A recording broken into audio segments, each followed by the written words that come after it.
with Jason leading us, and love is all we'll ever trust. Yeah, no, I don't wanna waste what's left. And on we'll go, through the wastelands, through the highways, till my shadow turns to sun rays. And on we'll go, through the wastelands, through the highways, and on we'll go.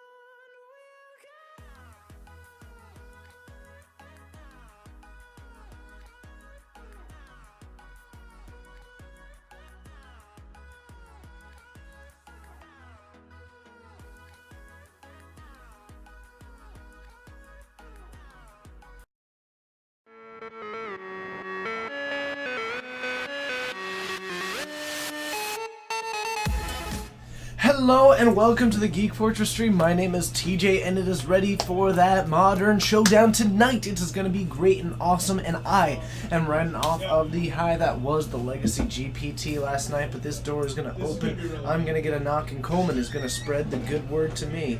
Good words. What up, Coleman? How you do? Doing pretty good. Nice. Tell me more about what we've got. Well, you've got Maeve facing the wall. Okay, I like where we're heading with this one. And you've got Jason on the other side. Ooh. And oh, no. Believe it or not. No, I know. I know. Yep. Okay. Did not think you'd ever see this mirror match, did you? I did not. I did not. 4 rounds. Okay. So, we have got...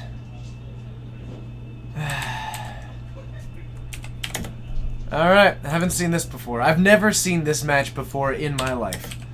So this should be interesting.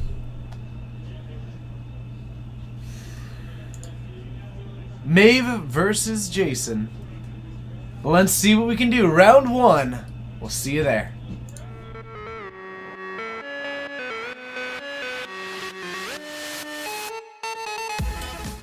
It's the Tezzerator mirror. The Tezzerator mirror. Maeve versus Jason. Divine Life, it's good to see you. How are you? Also, what do you think about Merfolk in the meta being able to race Death Shadow well? I am doing well. And I believe that Merfolk could do well. My biggest concern is the mana base of them is shaky. I would try and capitalize on that as much as I possibly could. So I might almost be on the 7 Seas version that was popular in previous metas. But I don't know enough about Merfolk specifically. But usually I enjoy the deck. I enjoy it existing. What's up, Snake Doctor? And to Jedi Finch, it is good to see you all. It is the Tezzerator mirror. Now this one is going to be curious. A lot of value, a lot of creature control in both of these decks. I think the two main aspects to keep in mind is A, the deck's ability to create those Thopters, and B, the deck's ability to win with Tezzeret. Now, I believe Tezzeret is going to be kind of the big ace in the hole, and Ensnaring Bridge from either deck could disable the ability, and so it's going to be a lot of life gain. And balancing that is going to be tricky. Did I get a haircut? I gave myself a haircut about 2 hours ago. And the Inquisition of Kozilek, we see Collective Brutality, a Signet, a Spellskite, and a Tezzeret in Jason's hand. This is a good start. We're going to kick it off with a Signet, getting a mana advantage on Maeve, who is down to 18, going for some hand disruption. There's also a Blinkmoth Nexus in Jason's deck. Maeve, no turn 2 play, dropping down a Tezzeret, uninhibited, and this is off to such a phenomenal explosive start for Jason, who is kicking his Spellskite to the curb. And we are taking a look at a Darksteel Citadel, another Signet. We might take that simply just to get more artifacts, and you don't want to have to spend all that mana on it. Jedi Finch, it is going well. I hope things are going well for you. And Maeve at 3 mana, struggling just a little bit to get some pressure going. Jason has got... He's just got some game going. He's 9 artifacts away from having a win here. He's got 2 on the battlefield if you include this Blinkmoth Nexus. Darksteel Citadel into Spellskite is going to allow him to protect this Tezzeret. Maeve passing the turn back. Not a whole lot of action happening just yet. Likely going to be dropping in the Spellskite just as a way to protect, unless he's got some other 5-mana spells. Ooh, he's going for the 5/5 beats. Suiting up the Signet and not the land, just because that one does not have Summoning Sickness, and Jason's just going to kick the turn. Ooh, we have got a Thopter Foundry on the field. If you want to talk about what these decks are trying to do, well, Jason has got a good little preview for you. Maeve has got lands. We've got a Thirst for Knowledge from Maeve. We do have a Quark Clan Ironworks in hand, so Maeve might be able to get an advantage there. She can actually produce RB Thopters and RB Life with that, as well as the Thopter Sword combo, but she needs to assemble it before she loses. And she is not far off from that. All it takes is Jason going for another minus on one of these artifacts, and then any number of these Thopters could close out the game pretty quickly. That does sound like on the side of good, Jedi Finch. All those things that could be better will be better, though. Everything gets better. We've got a Pentide Prism and a Mox Opal. We're going to drop down another one of these lands. Putting down the Pentide Prism will enable this Mox Opal to be live, but it is not yet. And I think that is... Oh, that is actually the Tezzeret. That's the 5-mana Tezzeret in hand. Maeve could drop down the Pentide Prism and then cast it, because that would enable the Mox Opal, using the 2 mana from the Pentide Prism, where it would allow her to spend the 5 mana on that Tezzeret. And it looks like that might be the game plan here.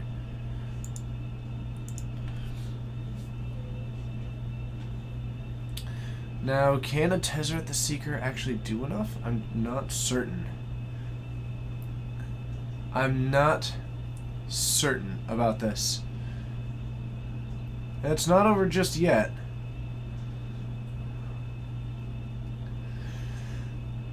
Alright, so we might see a minus here, but I'm not sure if that's going to be enough. Could go for a -2? No, let's see. Could plus it to untap 2 artifacts, but that probably doesn't do enough. A -2 could get a -3 could get a bridge. And it looks like Maeve might be going for that, just to protect through these 5/5s.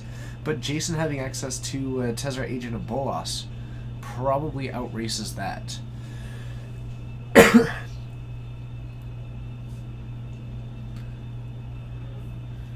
But the bridge might be the option that we have. Though I did get my bridges... Okay, it looks like it is going to be the bridge. I did get some bridges back from her today, so I'm wondering if maybe she picked up some for herself. 2 cards in hand, so the 5/5 no longer able to attack, but with the Darksteel Citadel in hand, we're probably just going to start plussing it up and developing an artifact bale. And Jason has just functionally assembled a kill next turn. Getting the Sword of the Meek means that he can play that out, use any remaining mana to create Thopters, with this Darksteel Citadel increasing his artifact count, and then next turn he can create the remainder needed. With Maeve only at 13, this -4 on Tezzeret Agent of Bolas is going to be lethal. So Maeve needs to find an answer to that, and soon. She has got 1 turn to pull it off. An attack with the Blinkmoth Nexus is going to put the Tezzeret the Seeker into the graveyard.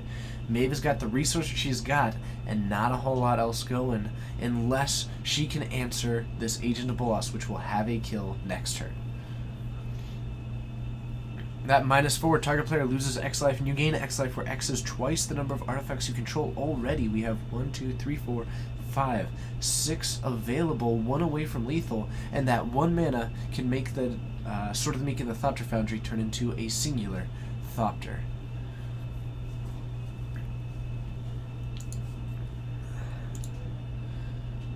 Maeve could be playing out her own Agent of Bolas, but I'm just not sure if that's going to be impactful enough, being 1 turn behind here. Neurotoxina, it is good to see you. How are you doing?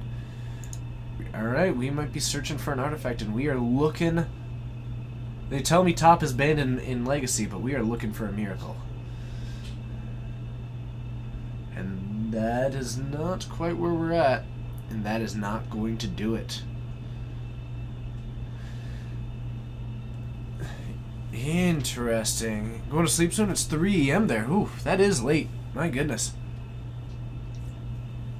I was up until about 4 a.m. last night, something like that, doing the GPT. That was a long evening. Dropping it in. We've got 2 of these Thopters on the field. I think Needle was the out. And all we gotta do is throw that dice off of the Tezzeret. We even have another Tezzeret in hand. Dropping it down, making all the Thopters and bashing it in. That is going to be enough. Maeve losing game 1 to Jason, who just... he enacted the game plan better. He made it. He dropped a turn 3 Tezzeret. That was how the game went. The Inquisition of Kozilek wasn't able to take down the Tezzeret Agent of Bolas. He was able to use a Signet to drop it down on turn 3, and then he just moved forward with his game plan, was able to search up some more cards out of his deck, which meant that he was able to put together the Thopter Sword combo. Maeve was able to get into a bridge from, an ensnaring bridge, but against an ability like Tezzeret's, which doesn't require combat damage, was just too much. Looks like a Cyclonic Rift for Maeve could be coming in. A couple of Pithing Needles I'd actually kind of expect to come in. But it looks like actually we're going to keep those in the sideboard, so just the Cyclonic Rift might be the consideration for Maeve here. We also do have some Ratchet Bombs. I kind of like the Pithing Needles to potentially name opposing combos, because if Jason assembles the combo first, she could potentially name the either Thopter Sword combo or the Tezzeret if she's the one that's falling behind on it. And it looks like suddenly a lot more cards coming in. So we do have some Negates, some Pithy Needles, and quite a few. Alright, so that increased pretty heavily from what we were bringing in. We've got that, some Ratchet Bombs, the Trading Post, Yahini's Expertise coming in. Now that's a little bit of an unusual choice to me. The -3/-3, not effective against 5/5s and 0/4s like the Spellskites. That strikes me as mostly an answer to an opposing Thopter Sword combo. And I'm not certain that that is necessary for what you'll be taking out, but it also depends entirely on what will be coming out. Looks like some Inquisitions of Kozilek might be the grab. Go for the Throat, definitely going to be coming out. On Jason's side of the battlefield, we do see some of the heavy board wipes coming out of the deck, as well as some of the Spellskites. Are the lists different enough to side a Needle? I'm not sure if they're different enough, but I would side a Needle purely for the benefit of being able to have an answer if your opponent is winning. If Jason puts down a Tezzeret and Maeve doesn't have one, be able to name a Tezzeret and then deal with your own Needle later. Spending 1 mana for a dead card to their 4 mana for a dead card strikes me as beneficial. But with only a few cards to take out, that one will be tricky. Okay.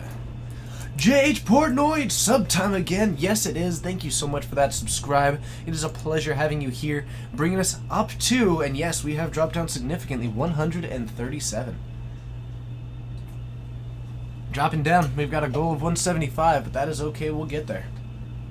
We will get there. We shall overcome.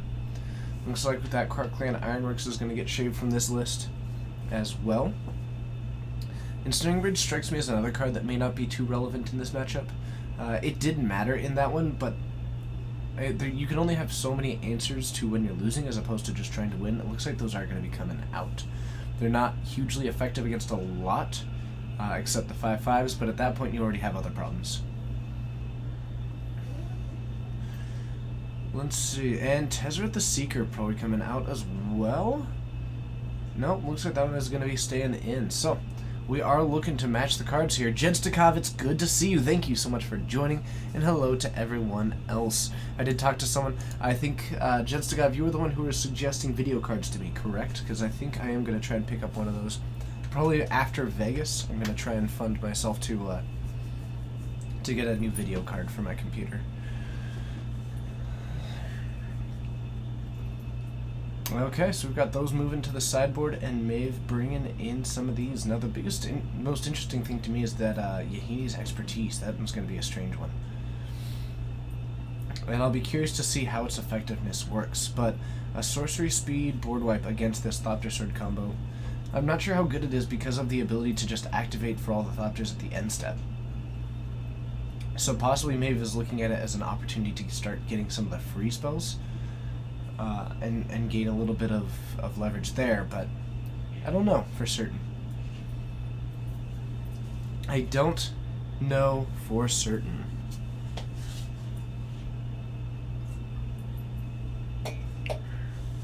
Maeve will be on the play.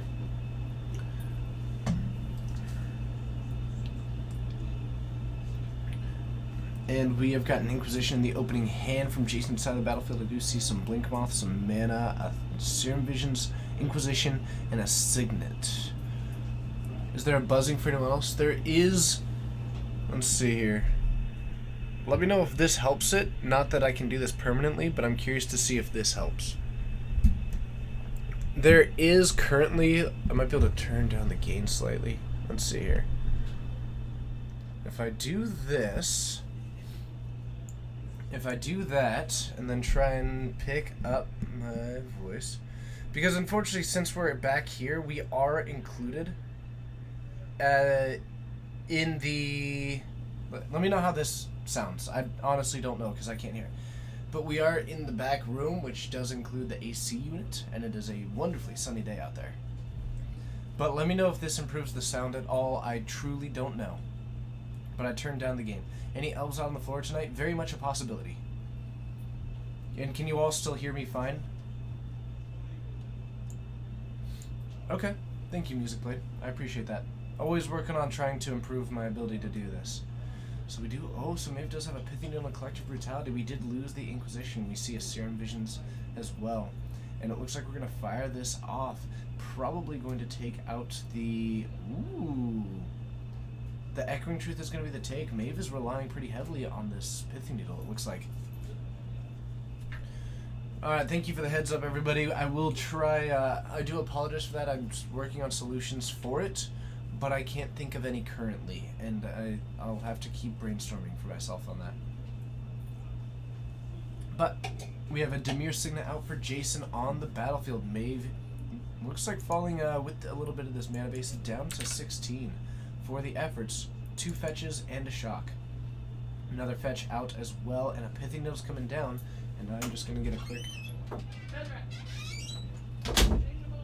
Alright, and it looks like that is naming Tezzeret, Agent of Bolas.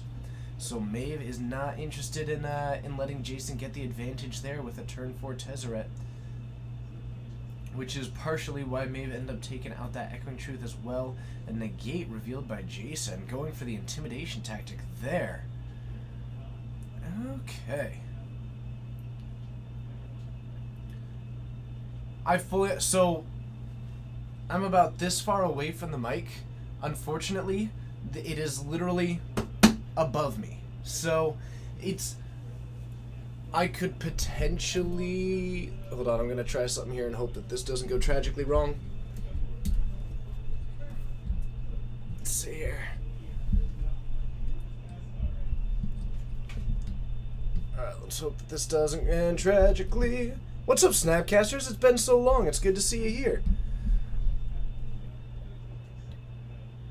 Hopefully that'll work. Okay, let me see. Let me know if that improves it. But also, part of it is I need to purchase a better mic arm than the one that I got. We shall see. But let's try that. Actually, I think that might be okay. I think we can work with that. So, Glintnest Crane coming down. It looks like we're actually going to be grabbing a Spellskite with it. Interesting. Snapcaster, so good to see you. Thank you so very, very much for joining. You've got a tournament coming up. Well, if anybody hasn't yet, hit follow on Snapcasters, another legacy stream that actually does some live commentary over matches. Really a big fan of their work. They are delightful. Get them some of that hype. Hit follow right there on Snapcasters. How's Kicks? It's good. I've been busy. I did a Legacy GPT for 8 hours last night until about 3 in the morning. It was delightful. We're going to discard a land and a Tezzeret there because of the Pithy Needle naming Tezzeret. 3 lands available. We do have a Negate and a Thopter Foundry in hand, so we're trying to assemble that combo. Maeve got the Spellskite and the Glintnest Crane. The Glintnest Crane, if nothing else, is helping to apply pressure. No hits off of the Inquisition of Kozilek. Maeve with her own Tezzeret in hand and a land. And the Darkslick Shores is going to join it up. I have seen the new Port and Miracles. We did have some sweet lists. Infect actually won the whole thing. Looks like a Sword of the Meek coming down for Maeve. And we are going to equip it up to the Glitness Crane. Not a play that you normally see, just actually straight up equipping that. Let's go ahead and bring up the Sword of the Meeks, just in case people don't realize that it is an equipment beyond just being a combo piece.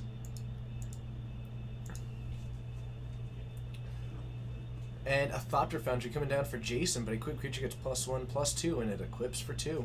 And a Serum Visions for Jason. Now we are looking for a Sword of the Meek on Jason's side of the battlefield. He does still have the ability. Actually, he did lose his ability to cast a negate here. Oh, it is my pleasure, Snapcasters. Anytime. One of these days we'll have to Skype you in or something. I'm still working on getting Skype queued. Oh, and actually that Dimir Signet is going to be a big way to do this. So, a Glitness Crane hitting the battlefield. And we do still have a negate in hand for Jason, as well as that Dimir Signet. Maeve does find the Thopter Foundry, but that is unlikely to stick. Casting that one, and we are going to cast a negate. I'm certain that he meant to... There we go. Cast that... Tap that Dimir Signet. And it looks like Maeve might have a response of her own. No? Okay, it looks like that, in fact, was enough. Now Jason going to be looking to see if he can make his own Thopter Sword first. And Maeve actually neglecting to attack that turn.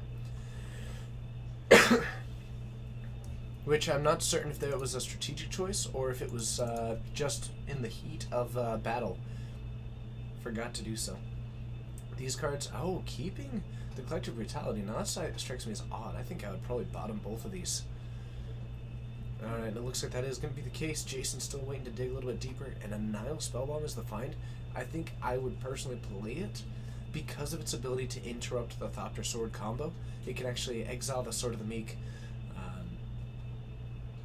potentially. It is a little bit tricky on the timing of it. The timing of it is a little bit tricky. And it's another Sword of the Meek coming down. Okay. So we're going to suit them both up, and this is going to be an attack for 4. We're going to fall down to 14, and it will be 14 all. Looks like we might be going for the card draw here. I wouldn't be surprised if we went for the card draw. It does help to get through an Academy Runes potentially. And it just gives you another card to start looking for your own combo, as well as dedicating. And trying to fight through potentially this Thopter Sword combo with Graveyard Hate is not convenient. Oh, and we're actually going to turn it into a Thopter. Okay.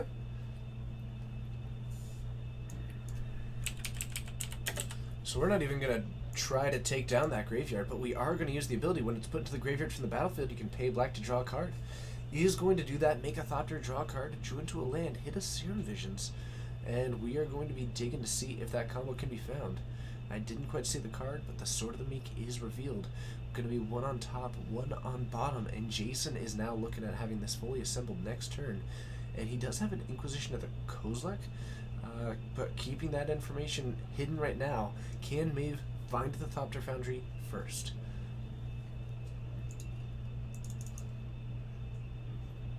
A Trading Post is the find. So all bets are off at the post. We are down to 11 on one side of the battlefield, but a Trading Post now suddenly on here. Return target artifact card from your graveyard to your hand. This is going to be a way to get back the Thopter Foundry. We see a Tezzeret in hand off of this Inquisition, and we do have Sword of the Meek assembled, but Maeve also has the ability to sacrifice a creature and get an artifact. Probably going to be sacrificing one of these Glitness Cranes to get back to the Thopter Foundry, and then it is going to be a battle of mana. Jason, with his Dimir Signets, might gain an advantage in this realm just through having access to more Thopters, but this battlefield is about to become a nightmare. Just a heads up.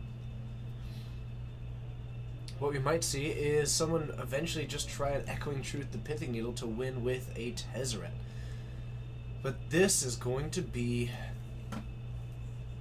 nightmarish. I will just tell you now. I do apologize for that. But let's see if what we can do. It's going to be a lot of Thopters. So I'm still trying to mess with this mic arm a little bit. See if I can get it a bit more solidly away from that and towards myself. Okay. What if I put this behind? Let me know if this helps at all. Ooh, and Maeve made the claims. I forgot about the Signet. I messed up. And it looks like Jason, with his mana advantage, is going to be moving ahead with his game plan. So, attacks in with these birds, the Signets create some Thopters which get in the way of it, and we are now losing one of these birds. Jason with 3 of these Thopters out. Feel free, Snake Doctor. Feel free to whisper me anytime. I'm always down for more suggestions. We do have a Duress, but we already know about the Tezzeret. It would be a live hit. Or is it worth it? Maeve with only 5 mana to make Thopters. Jason having access to 8. This is going to be an advantage that he could end up taking advantage of. Now, we could attack in. Any blocks would end up creating trades across the board. Ninja in Jays, it is good to see you. Good to see you.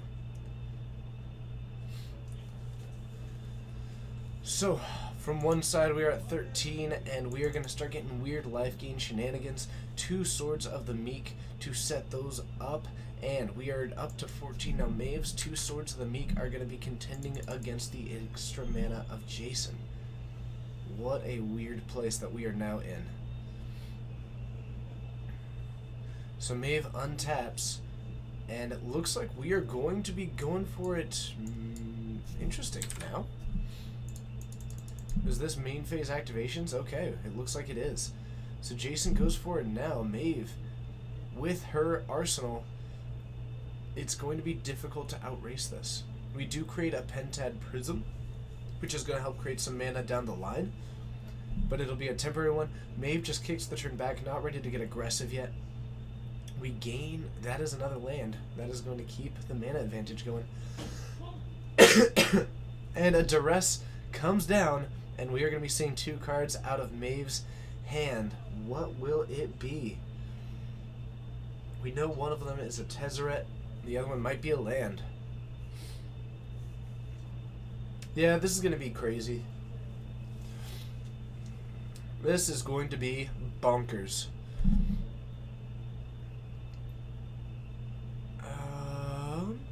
Oh, it is a Cyclonic Rift. Without enough mana to go for the whole shebang, we are going to return that to hand and take out the Tezzeret. Maeve's going to be in top deck mode, losing access to that Cyclonic Rift here. This game is never going to end now? I'm not certain about that. I'm going to replay it out, and now Jason, with access to some of this mana this turn, drops down another Signet. It is an investment for future turns.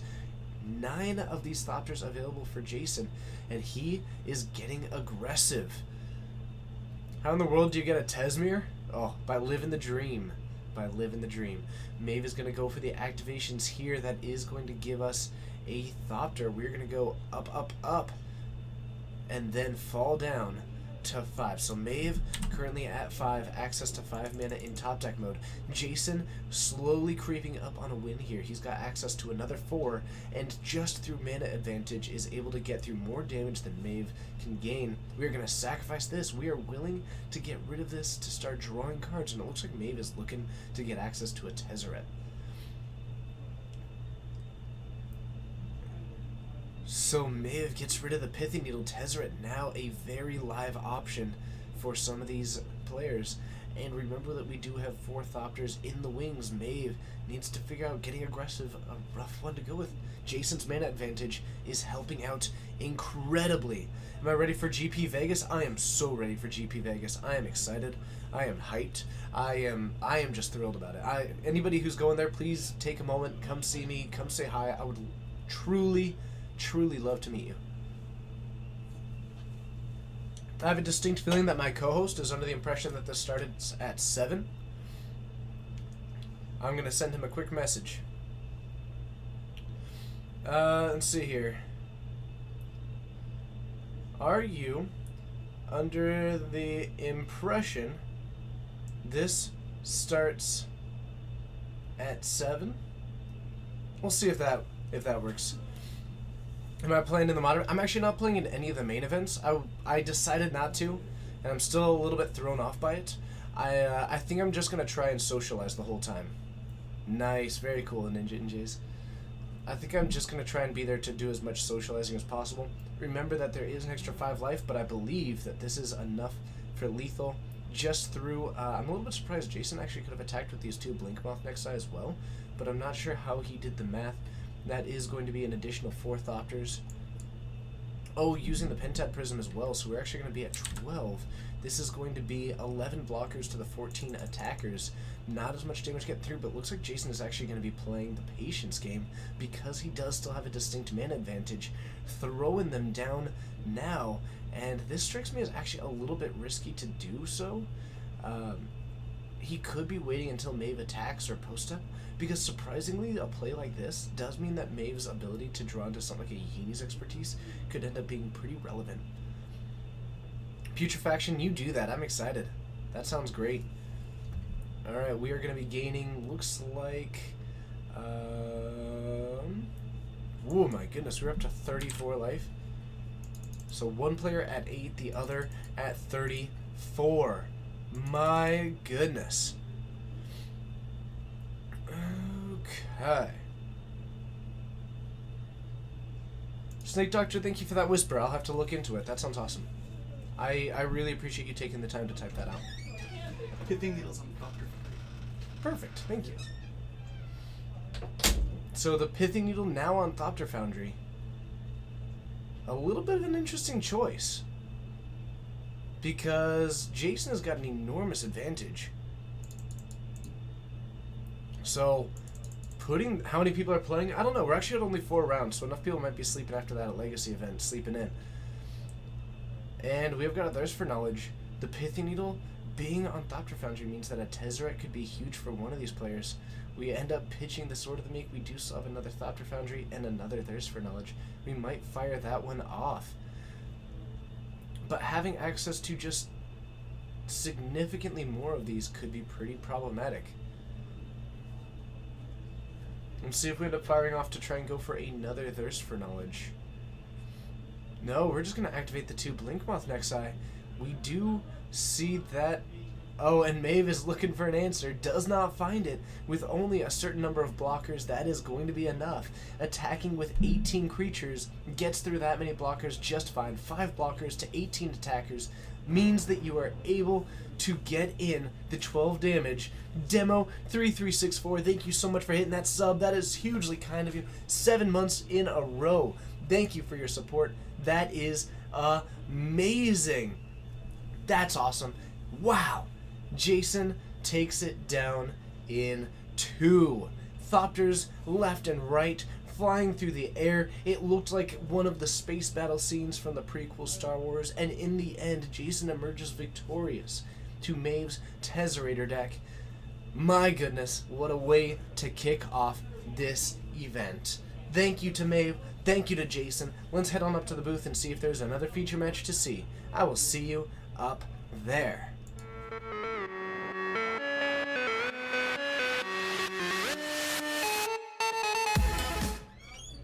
Hello, and thank you so much for joining. My name's TJ. It is a pleasure having you here, and we are seeing if we can get another feature match for you. Coleman with his eyes on the battlefield at the moment, and let's see if I got a response from my expected co-host. I did not, though I do want to say it looks like I may not have gotten the notification for it, so let me see if I can change that.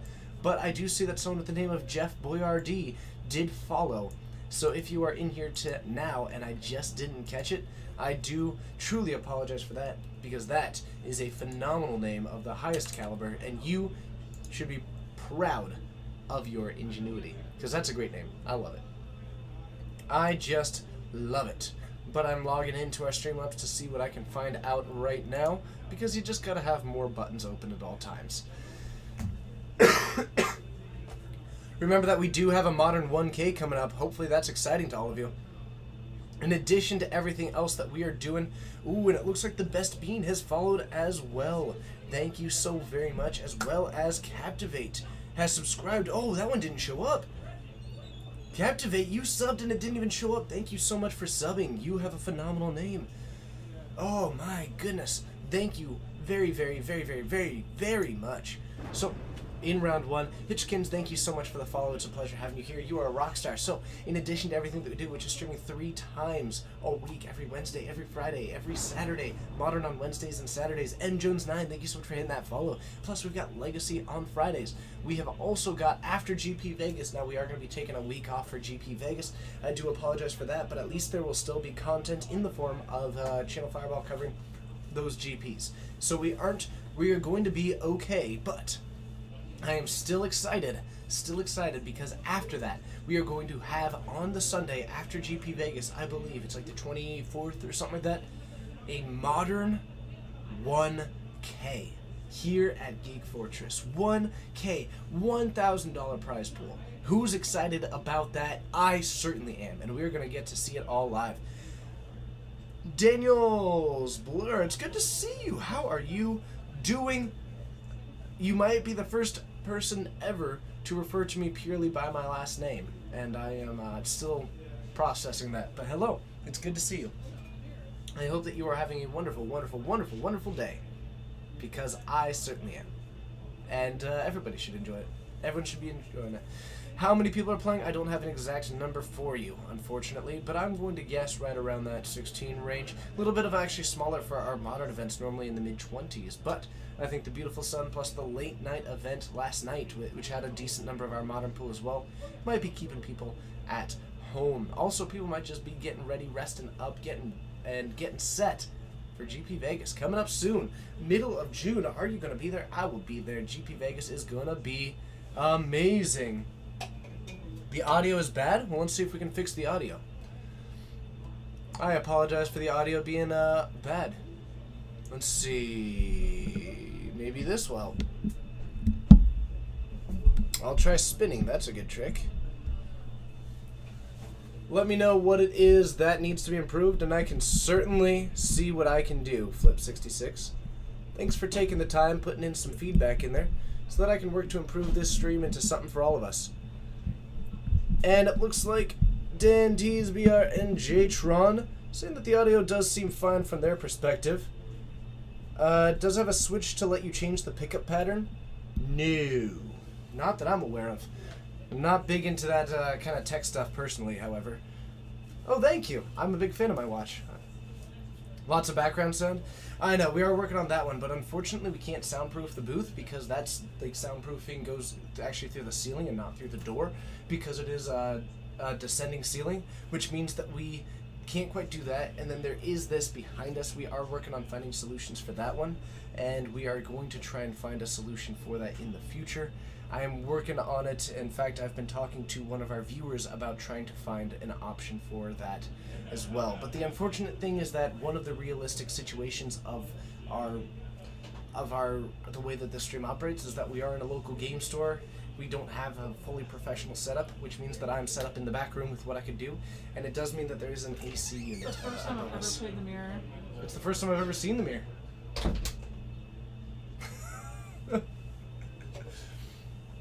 Okay.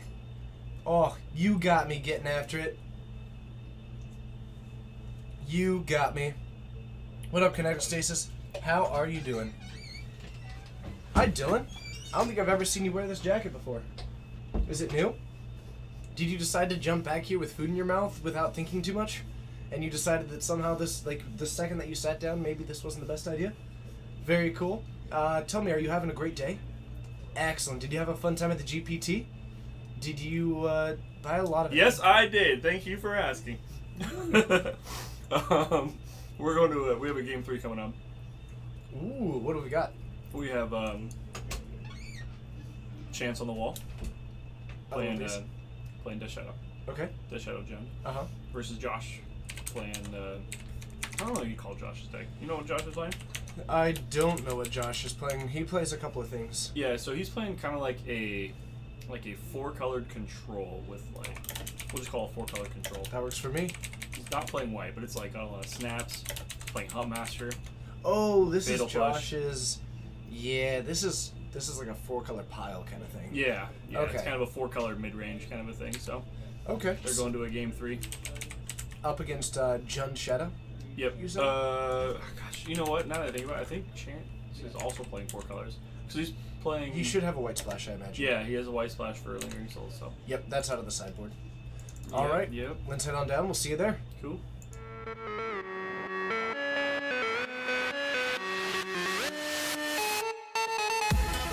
Is it too loud? I mean, it's noticeable. Yeah, we'll figure it out. I'll start working on some way to get some soundproofing. Sure. Do we know what decks people are playing? Not We really. just moved to a better place. It's true. Well, we're working on that. Yeah.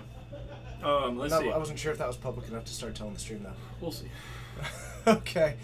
What decks people are playing? There's a couple burn out there. We got a couple control decks. We got Eldrazi. We got these two. You got the 2 other that you saw The before. 2 Tezzeret decks. Yeah. A round one. Oh, that was beautiful. Mardu Tokens is out there. I think there's a fish out there. Ooh, some Yeah, we got merfolk. fish. Yeah, we got merfolk. I do always join that. From our newly driving Andrew. Buy a trading ton of post. egg cartons. They are good, cheap sound. So the problem isn't that we actually are incapable of soundproofing this room. I've talked to people who are phenomenal at audio. It's just not an option in here. I can just turn off something. Can you? Yeah, probably. All right. Fetch Inquisition. That's a good start for Josh. Okay. Good old Fetch Shock. I guess we could just do that, or we could try it. I'll survive. It still says it's a Legacy GPT. It shouldn't. Mine says that it's modern. Yeah. All right. You know what? It's Magic. Magic's fun, guys. I like Magic. Let's see. So that's a good. What do we got? Lingering Souls. That collective. Oh no, Transverse. Spellbomb. That's a pretty hot hand right there.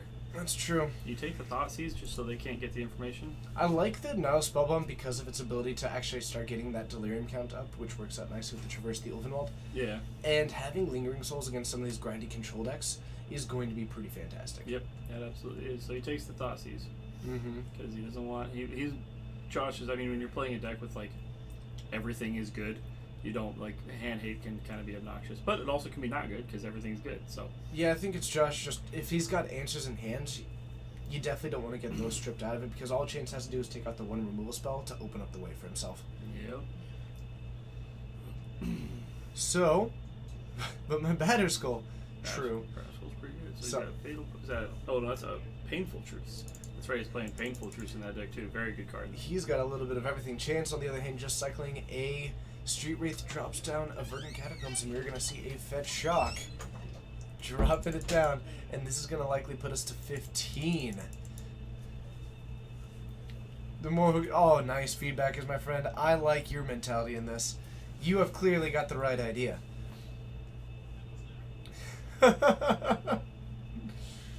You've got the right mentality about this.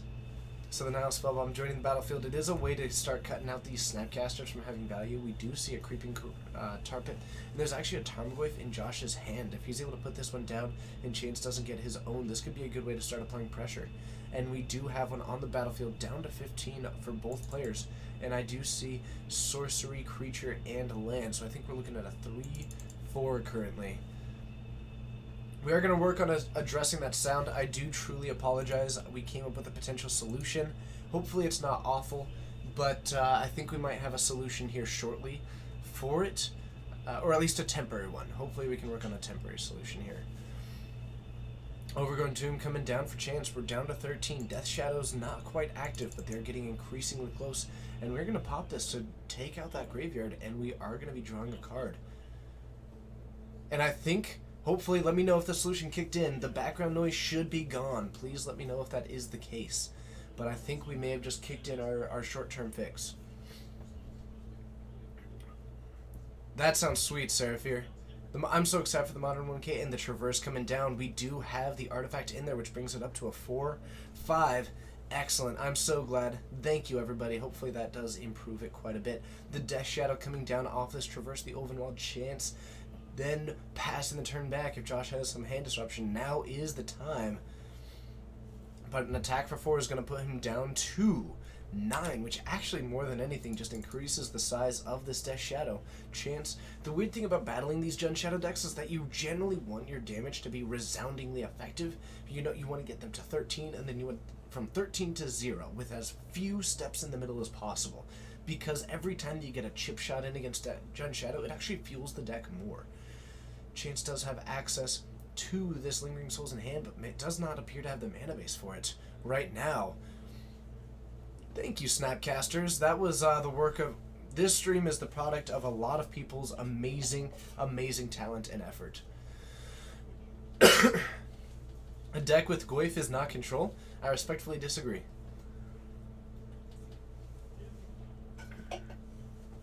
But you're also talking to someone who on more than one occasion has classified Classic Jund as a control deck, so... A Fatal Push coming down for our untapped Tarmogoyf. And it looks like we might have some more action. The Death Shadow could be coming in. We've got a 5/6 with that in the graveyard. An instant kicking that one up. So it's a 5/6 up against a 4/4 at the moment. This could end up knocking him up to being a much larger. And actually, Josh, an Abrupt Decay in hand. But by tapping this mana, he has just eliminated his ability to cast it unless he's got more mana base available. Taking out the Lingering Souls, actually unfortunate because now Chance can cast it. Fatal Push is going to take down the Death Shadow. We're going to put Chance down to 5, and with that Abrupt Decay, we are suddenly light on options. However, we could just flashback this Lingering Souls at the moment.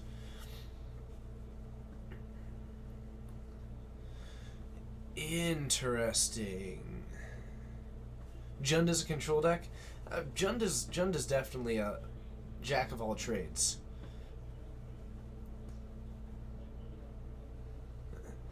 Any interactive deck is labeled control. I wouldn't say that I do that. Ooh, and we do have some Lingering Soul tokens joining the battlefield with another Traverse coming down as well.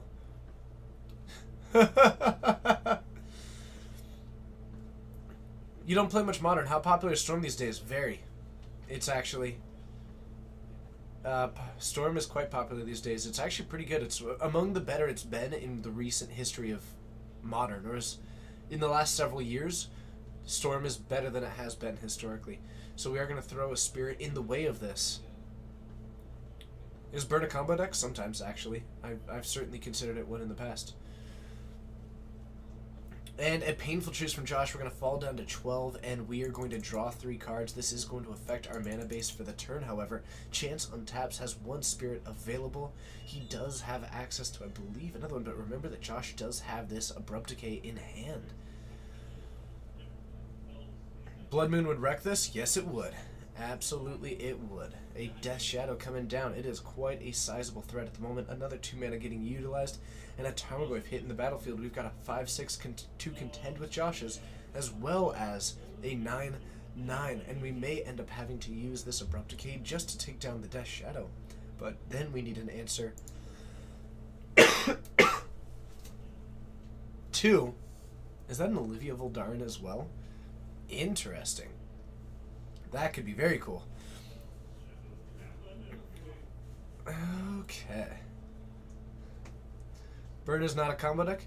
I agree. Personally, I think that Burn is a combo deck, an aggro deck, and a control deck, depending on the matchup.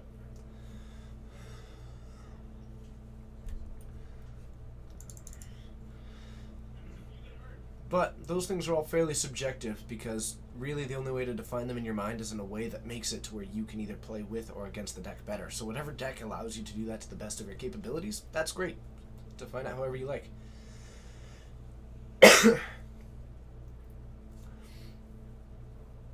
Okay. Does Josh have a deck list? Not one that I am able to share. We do not require deck lists for these weekly events because logistically it's extremely difficult. Captivate, you thought I was dead. I'm not dead. I'm doing great. Thank you so much for that sub with the Twitch Prime. I see you refreshed. Thank you for your support and thank you for being as awesome as you are. I truly do appreciate your support. You are fantastic. And Abrupt Decay takes down the... Oh, and now this is a bad situation. We are going to be down to 5 here. And there is some room to get hit. I thought you might have. As a heads up, everybody, yes, he did believe that this began at 7. More like I hoped, because I knew.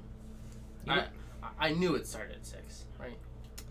I knew it did. I remember you said, But I I'll wanted- be there late. And then you sent me a message saying, actually, I'll be Because- there on time. Because I had a couple of stuff rescheduled, so things went quicker at work than I thought. But then they didn't go as quickly as I thought. But I'm like, you know what? I'll be right on time because it is. It is before 7. And that is a Kolaghan's command coming down for Josh, and that is going to be enough. I believe Josh going for the Kolaghan's command, Snapcaster Kolaghan's command, to close out the game. Wow, that's a lot of I money. know, you came in right at the exciting finale. I know. Goodness gracious. I saw the time. I'm like, oh, maybe. Or I saw everybody sitting on. So I was like, oh, maybe it started at 6:30. And Nope. I saw the time. It's like, oh, there's 2 minutes left in the round. I apologize. I know, you did miss the Tezzeret mirror as well. Oh, really? Yeah. That I'm gonna watch it. Okay, you have fun with that. Let's head on up to the booth and get ready for round 2. We'll see you up there.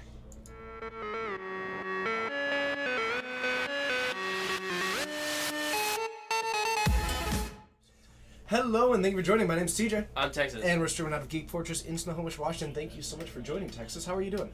I'm alright. Really tired, but I'm okay. That's okay. Tired is good. I mean, I was up until about 4 in the morning. We had that Legacy GPT go until about That's 3. right. Yep. So I can't believe you guys decided to start it so late. I am actually streaming. Well, actually, there were no other options. You could Oh, only, really? Yeah, there was only we could run a GPT in June, but the final cutoff day was June 2nd, which meant that we were either running it on Thursday or Friday, and we're not gonna do it Friday at 2 p.m.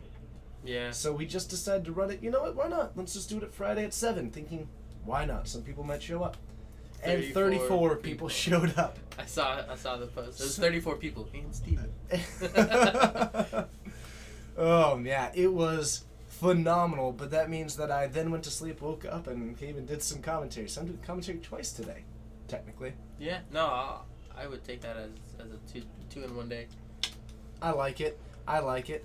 So, anything that you were particularly excited about in the field right now that you're aware of? One thing that I'm excited about is Nora has picked up Naya Byrne. She has. I was there when she was buying the bulk of it, and it looks like she's starting off pretty much at the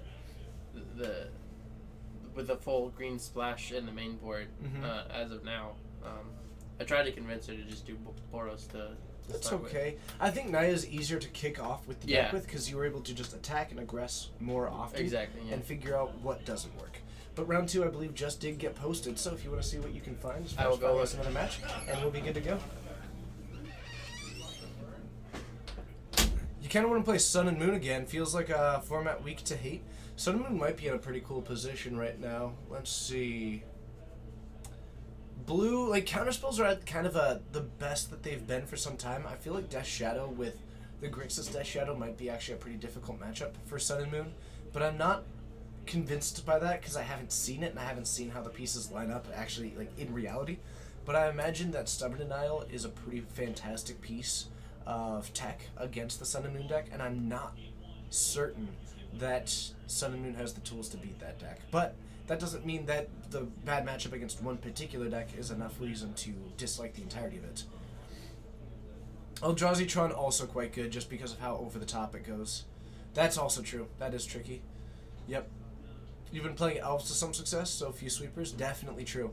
Elves is pretty cool because people don't want the smaller sweepers against Death Shadow. Logan Jacob, thank you so much for that follow. It's a pleasure having you here. You are a rock star, and I look forward to seeing you more in the future. I think it's a pretty good match here. Are you ready for name? I am so ready. Alright, so we got Garrett Okay. Been a while since we've had Garrett on camera. against Andrew. Very cool. So Esper Control Against Merfolk. against Mardu and Nahiri. Ooh, not what I expected. Mardu Nahiri versus Esper. Now, this is going to be a little bit tricky to evaluate. It is. Do we know if it's an Esper Gifts deck? I don't think so. I think he's borrowing it from Ethan. I meant Garrett's deck. Oh, Garrett? Unsure. Okay. I guess it makes sense for Mardu to not be gifts. It does, but that's okay. I mean, you are correct that he likely is not running it. So, I'm good at it. you're probably, I mean, you had it kind of down. Let's see. Weak to the best decks? Sounds great. Never mind. I mean, you never know. Alright. If Blood Moon shuts off Eldrazi-tron, yeah, actually, surprisingly, Eldrazi-tron not that weak to Blood Moon. Really? Surprisingly. Because they play enough mana rocks, plus they just cast their spells anyway. That's true. Yeah. I It's guess not- they're I not guess getting- because Eldrazi-tron, like, their big stuff is Still like 6 mana. 5, 6 mana. Exactly. God is still just 4 mana. Exactly. But let's head on down to the field. Mardu Nahiri versus Esper Control. I'm curious to see how this works out. You ready? I am ready. We'll see you there.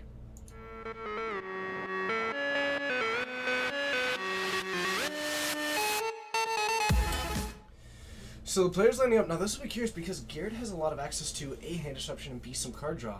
Andrew, on the other hand, strikes me as a deck that's really based on controlling the board a bit better than Esper, whereas Esper is based on controlling the hand. Mm-hmm. I think that might give a little bit of an edge. Esper Charm's such a powerful tool.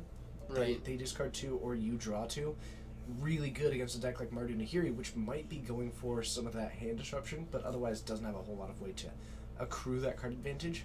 Right. Nahiri might be the X factor though. Right. An early drop Nahiri that he can protect. Mm-hmm. Like, just, I mean, it's the namesake. It wins the game. Absolutely. Hello from Peru.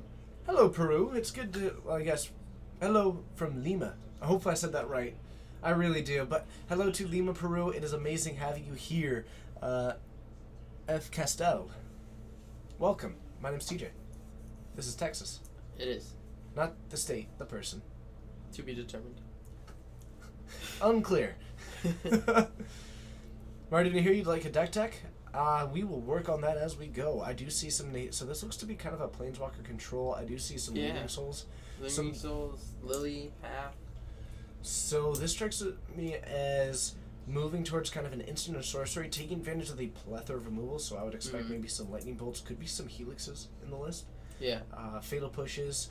Controlling the board really nicely using the Liliana and the Nahiri to kind of really get that value because you don't have a whole lot of card advantage engines here.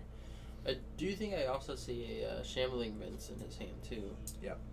Garrett looks to be mulliganing to 4, keeps that card on top. If he is on the draw, I think that may... Oh, are we on the play too?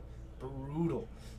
Unlikely to crack this fetch just to be able to actually draw a card Yeah. that he wants. So the Shambling Vince comes down. He does draw the card that he wants. Mm-hmm. Hard to see what it is. I think it's Ancestral Vision from the brief glimpse that I got at it. But we shall see. The problem is that would you have enough time to get the full value? Andrew, not the fastest deck, could be enough. True, and especially, I mean, with a Lily in hand, that doesn't do a whole lot against the control deck. I mean, the discarding every single turn is nice, but ultimately they do have enough card draw where it's not the end of the world. If I know Garrett, it's draw go, but we don't actually have access to deck lists. We don't collect them because these are weekly events, and logistically collecting deck lists for weekly events are a nightmare Yeah. when they're regular RDL and We see a bunch of different people come in all the time with a bunch of different decks, and then the people who do come consistently change their decks almost every week. So some it's, of them certainly. Yeah, so it's It's always tricky a little bit to know, but we can certainly glean evidence from what we see. Knowing Garrett, it's almost certainly draw go. yeah, That is very much in his realm. it is. And a fatal push draw by Andrew, not gonna do a whole lot in this match.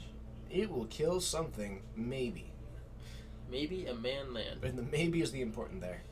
An Inquisition coming Oh, down. and We're the- gonna. It looks like an Asphertold. A turn 2 Inquisition. Oh, this is Esper Asforetold. Oh, I like it. Oh, now this is a little bit different. Okay.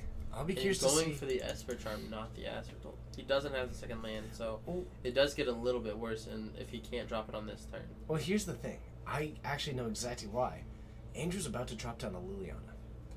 And Asforetold is not that good if your opponent doesn't have anything. that's true. So Andrew's game plan might be take down the card that draws him the cards and discards cards, because if you drop down a Liliana and start plussing up, if he keeps the Asforetold, congratulations. Right. You can now cast nothing for free.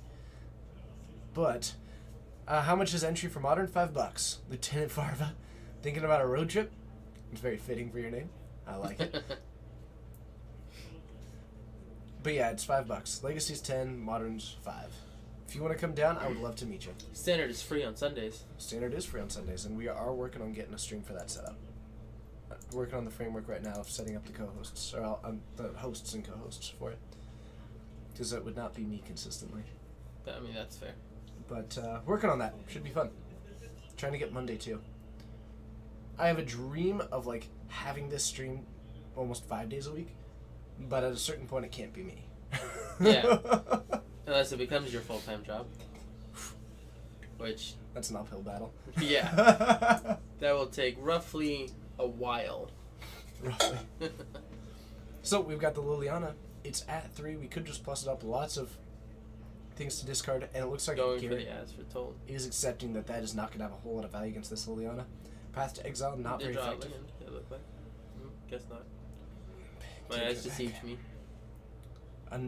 That is a lot of land. I do love that Lava Claw Reaches is in this. Yeah. It's not the creature land that you ever actually see, but it can present a pretty fast clock. Another plus. I feel like Garrett really wants to. I guess not.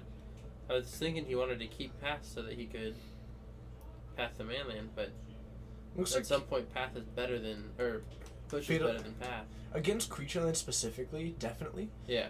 It could be that Garrett is trying to hedge around some other potential threats in this deck that may be a bit more resilient to, CMC more, maybe a Tasigur, things like that. Yeah. But But you see the attack just going at it. sure, use your path, because then you just plus the Liliana, and it's done. Yeah. I've been Benoit. Hopefully I said that right. Thank you for subscribing with that Twitch Prime. I like it. I love it. And I want some more of it. You are amazing. You are a rock star. And I truly do appreciate you helping us out with what we do, supporting the stream. You are amazing. Spam some emotes. In fact, get hyped because there are some new emotes on the way. I checked their status. They are still getting reviewed. But there's one new emote on the way and one updated emote on the way. That's exciting. It is exciting. As for told is the draw. Might as well put it down because it'll get taken out anyway. Yeah. And now it means that at least Garrett isn't going to start getting squashed by mana troubles as this goes forward. Still potentially problematic. Garrett needs to start getting a clock assembled, and this Lava Claw Reaches might be the way to do that. You could also just ult Liliana, but I think I would plus it once more, and then ult it when it's down to 1 counter. That way I can continue applying pressure. I think that is the better play, just because your opponent has literally nothing right now, and you know they have nothing. Do you split the pile entirely? Um, I might have split it entirely because I'd probably just keep the As for Told. Because you don't need land. If you had Yeah. split the As for Told and the lands, you might have been okay too. yeah, And you that- might have taken the As for Told. yeah. I think that is true. Lots of tapping. Yep. Swinging with the Lava Claw. Alright, so we are going to go down to 15, putting a counter on this. Plus, it means that Got having that that land. As for Told means that if he draws into an Ancestral Vision, just draw 3. Yeah. Done. Thoughtseize, not looking great suddenly. Nor is the Path. You never know. He could path his own creature, get more mana. Then pump the Lava Claw Reaches more. Is that a good line? No. No. But it's a possibility. It is a possibility. It's options. Options are good. I do see some Lightning Helix in this. A Chandra Power Master and a Gideon.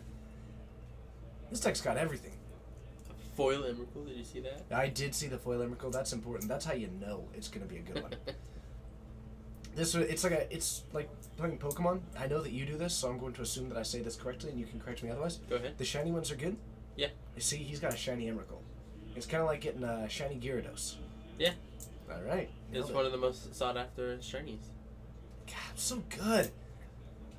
I am so good. I guess non-legendary shinies. A Restore Balance would be pretty great right now. I'm not sure if Garrett is running it. I'm not a huge fan of Restore Balance in these control shells because you generally want to have more cards in More your land. hand. A Pock Troll, thank you so much for using that Twitch Prime 2 months in a row. You are amazing. See, last Wednesday, Ooh. Bryce and Coleman Mm-hmm. came up with this idea, which in their mind was a good idea. I'm learning this as it turns out. They came up with what they thought was a great idea, which is telling everyone that I was quitting the stream. because I wasn't here. And so I have had, since I've been on here, tons of people asking me, so you're not quitting? Because this was apparently their brilliant idea, to just tell everyone that I'm quitting. No. I've been doing this for a year and a half. I'm not just going to get up and quit. I'm Yeah. hopelessly addicted to this. Hopelessly. And I don't even blame you for believing them. I just don't get why this was their idea. And the Lava Cleaver just is swinging in with pumps. Pump after pump after pump. Thank you for coming back. You're welcome. It is my true, genuine pleasure. Thank you for having me. It's very possible that Jimbo the Kid didn't even buy it. Maybe all the people who I've asked didn't buy it. But it's the oddest thing to me. So we're down to 3, and Garrett needs an answer. And a good one. Mhm. We've got 3 lands available. Anything, really. And as foretold. A Fatal Push would be really nice. Oh, goodness. But you need a couple of Fatal Pushes at this point. Gotta push it The real good. Thoughtseize did take the Cryptic Command out of his hand. He couldn't cast because he didn't have the lands, and he didn't have... Wasn't up to 4 counters wasn't yet? up to 4. Yep. So it looks like we are going to cycle this land, trying to find another answer here. I do like it. Running the cycle lands is pretty nice. Yeah. And packing up. Drew another land. Alright, and it looks like that's going to be enough. Andrew does take game 1. So, more than anything, I think it would... Let's be realistic. Garrett moved down to 4. Yeah. It was a pretty harsh mold that he had to do. But also, blue-based control decks and Liliana, not a good combo. And I think that Liliana, more than anything, ran away with that game. Yeah. That was a really big impact. Doing an Inquisition into that for that turn 3 play. Already Garrett was falling behind on cards. Losing the ability to retain any amount of this kind of advantage through just having hidden cards. Losing it was just backbreaking. Really, really brutal. So, I'm not certain I liked the Liliana ult, but it actually turned out decently effective. I'm just not certain if I would have gone for it quite so soon. Yeah.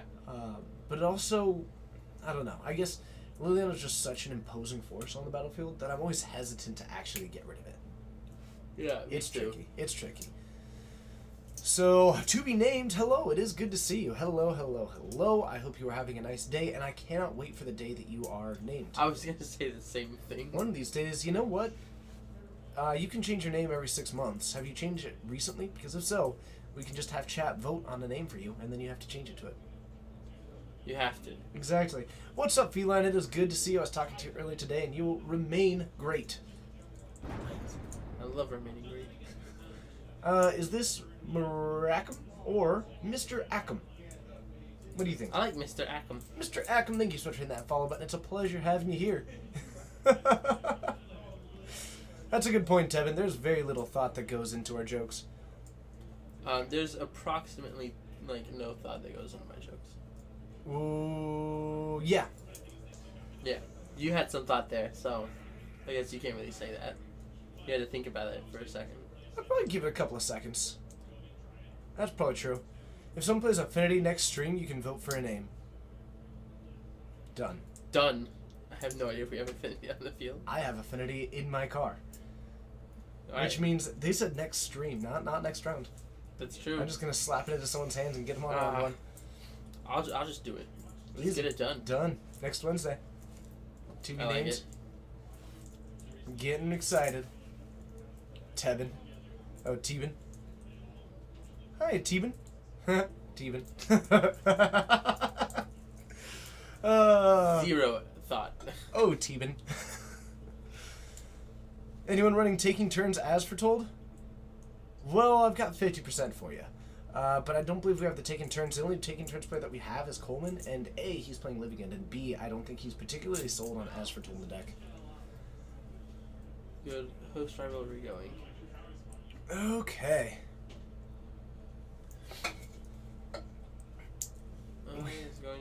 That Storyteller, I've actually withdrawn my application for the Turn 1 Thoughtseize podcast. It was a lot of fun. We had a really awesome talk. We got to go through all kinds of stuff. Okay. So it looks like another. I guess both players kept full 7. Mm-hmm. Jared unsure of what land to play. But I actually really do enjoy that. I'm gonna keep on rocking and rolling with that Tournament Thoughtseize podcast and listening to it and supporting it. It's a good Yeah, thing. for sure. It's a good thing. I just think that that I was not the person for it. I mean, that's definitely fair. So 2 lanes out, we've got a basic plains joining the field for Garrett, playing around those Blood Moons. TJ, what are my goals? Better question between rounds. We'll Yeah. focus on the game at the moment. But, geez. Gideon, Ambition is- Nations. Ambition is certainly the name of the game when it comes to me. Ambition, time. Need to find a way to Yeah. to balance those. Okay. Let's see. Blood Crypt and a Shambling Vent. We're losing that little bit of thing here, but do we have Thoughtseize. Turn 2 Thoughtseize. and a turn 3 Liliana coming down the pipeline? So likely Andrew might just take out any hand disruption that he sees to keep make Yeah. sure that this plan retains itself. Kate Flicks, thank you so much for hitting that follow button. Now Garrett got a full grip. This is different than last game because you aren't taking out 25% of the cards. Now you're actually down to a much smaller portion. Mm-hmm. And a Actually, hand not well suited to might- fight a Lily. I might just take the Snapcaster Mage. That's the only card that has the ability to where, like, if you plus the Liliana, you can then end step the Snapcaster. Maybe it's. He also does have a lot of instants and sorceries in his hand. Yep, and that Spellstar not gonna hit the Liliana. The Collective Brutality not gonna be that effective at it, and it looks like we do draw into a land. Looks like we are. You're regretting this? If you're regretting this, then we won't do it. Straight up. I'm not gonna force you to do anything. A Gorilla Guy, it's good to see ya. We made the rules, but I mean, we break rules all the time. Seriously. We have a rule not to say Mihoininoi on So. stream. Oh, it has to win? Oh, then I'll definitely play it. I never lose. Oh, you'll be safe. So, Collective Brutality, we've got Lingering Souls, Lightning Helix, Painful Truths, Lightning Bolt. Wow. So that means that you cannot interact with the Arid Mesa and the Liliana, which is great. Getting rid of the Painful Truths, actually, I like that because it's the biggest source of actual hand or card advantage for Andrew. But that is going to be a hand that is tricky to beat. It has a lot of pressure applied. The Fatal Push, not super effective, but the Bolt and the Lightning Helix, very capable of applying pressure, as is that Lingering Souls. Yeah. And, I would just fire out the Lily right now. Mm-hmm. Not even wait another turn. Start, because you know he doesn't have anything. The Or you Liliana. most likely doesn't have anything to stop your Lily. Oh, yeah. Just Liliana start plussing it up. One Yeah. mana isn't going to apply enough pressure. There's no haste from the deck that you need to worry about. And applying pressure on an Esper hand, enormous. Yeah. Just huge. What are your favorite modern non-tier 1 decks that you wish were tier 1 decks? Well, I would say Bushwhacker Suit, but it is a tier 1 deck, so I guess I can't really say that. So your answer is Bushwhacker Zoo. It is. Okay. Let's see if you're a tier 1 player. Oh my goodness. What is mine? I only have one match. Isn't Affinity most favorite in We're gonna pitch a Lingering Souls. Garrett getting rid of a Path to Exile, going for a fetch, down to 19. First blood being drawn here. And what deck would I like to be better than it is? I feel like Burn fell off the radar, so I think it might But Burn's technically still be always tier one.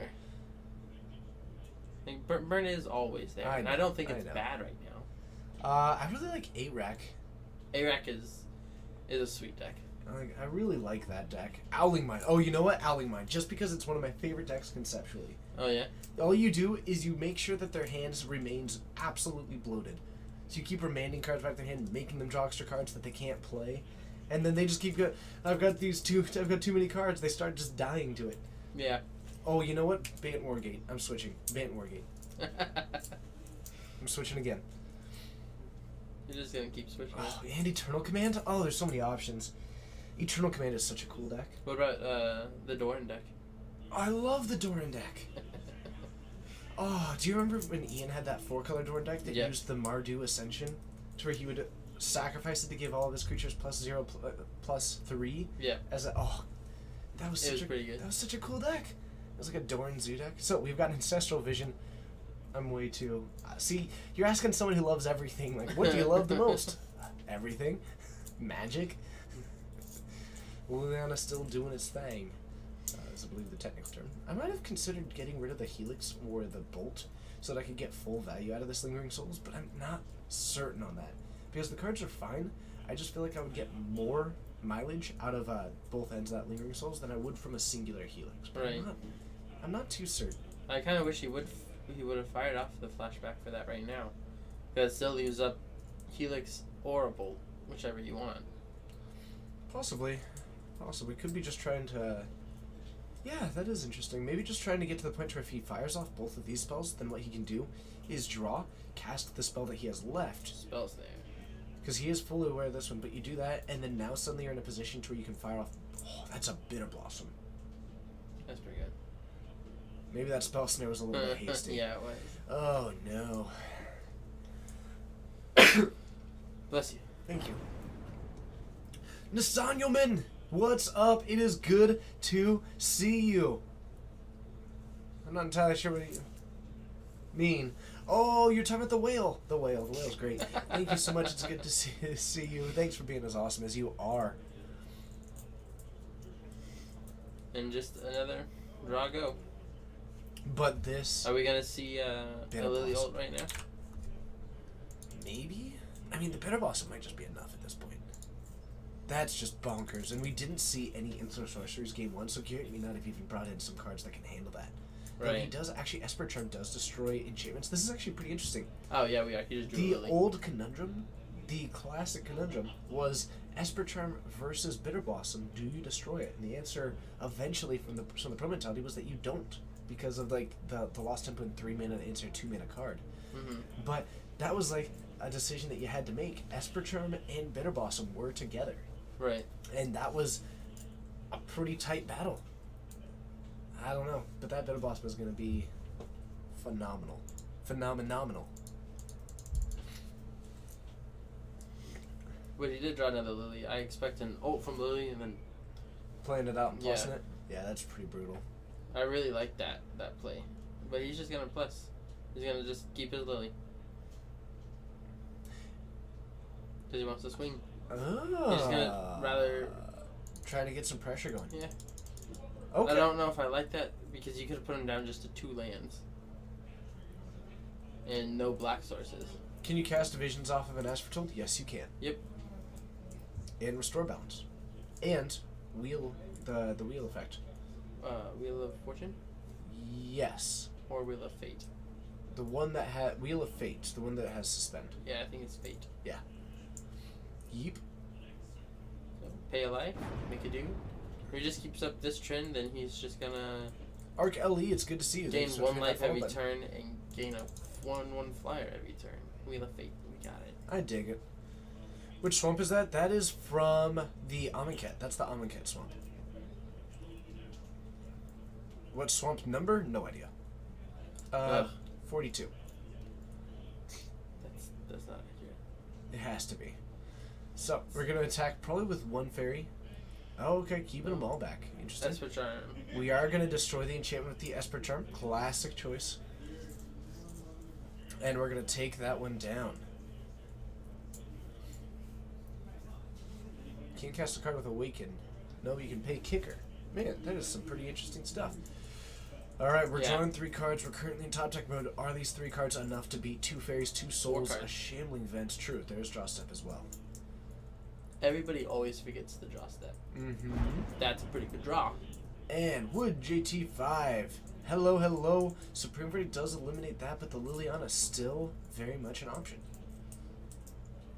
And a Nahiri. Yep.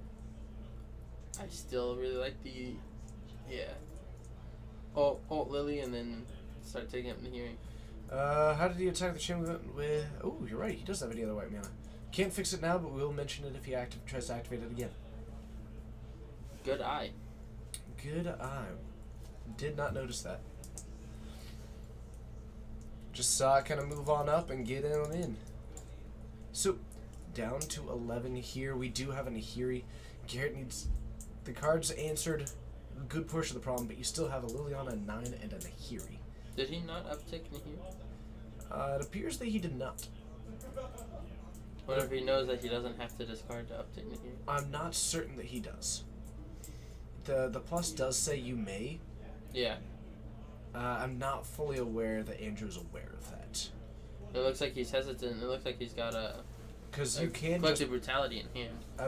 It looks like that or a Bitter Blossom. I'm not certain on which. And he's hesitant to cast it because he wants the uptick here. Well, it's a Bitter Blossom. And we'll snare the second one. Alright. Okay, so we are aware. Okay, we just must have missed it last turn. Maybe was debating whether or not you wanted that or another option. Just keep upticking. And upticking, discarding. Discard Fatal Push. Those 4 cards that he just drew turned into 1 card now, so. Jeez. Liliana's good. Yeah, Liliana's pretty decent. Not too shabby. Snapcaster coming down. What are we... Oh, are we just going for a value snap? No targets? That is brutal. So Snapcaster comes down. I don't like it because Lily just gets rid of it. You might even just keep plussing the Lily. You've got a Nahiri. Like, you're not going to ult this Nahiri anytime soon, but you're far more likely to draw into a... I don't know. I guess I might take a turn minusing the Lily. I might plus the Nahiri first to see if I draw into, like, a Thoughtseize. Yeah, he's going for the sacrifice of creature. Because if you're able to find, like, a Thoughtseize off of this, just take it out of the hand. You get to see what we've got. Are you that worried about it to get out of the hand? Yeah. Should play this out to get the second white source. But it looks like we're just going to activate this, go for the singular pump on it, and Is we it have pump got some X pressure. or pump? I thought it was pump red. It is a Vendilion Click. Ooh, sees the land. Takes a nothing. look at the hand, but now we have got a 3-1. I guess Thoughtseize wouldn't have been that good. Yeah. Thought these would have seen approximately 0 cards. Yep, and we might just see him minus the Liliana again because that plus isn't doing much. Yeah. So Andrew's still pretty But he's resilient still with wanting this. to keep the Nahiri down. Sure. Because a Nahiri minus just wins. Straight up. Especially since he only has 6 permanents on the battlefield. But now Andrew can just minus the Liliana again. Plus the Nahiri, or plus the Nahiri then minus the Liliana. It doesn't matter. He could also minus Nahiri to hit Aspertone. Very true. Very And true. he is. Gas.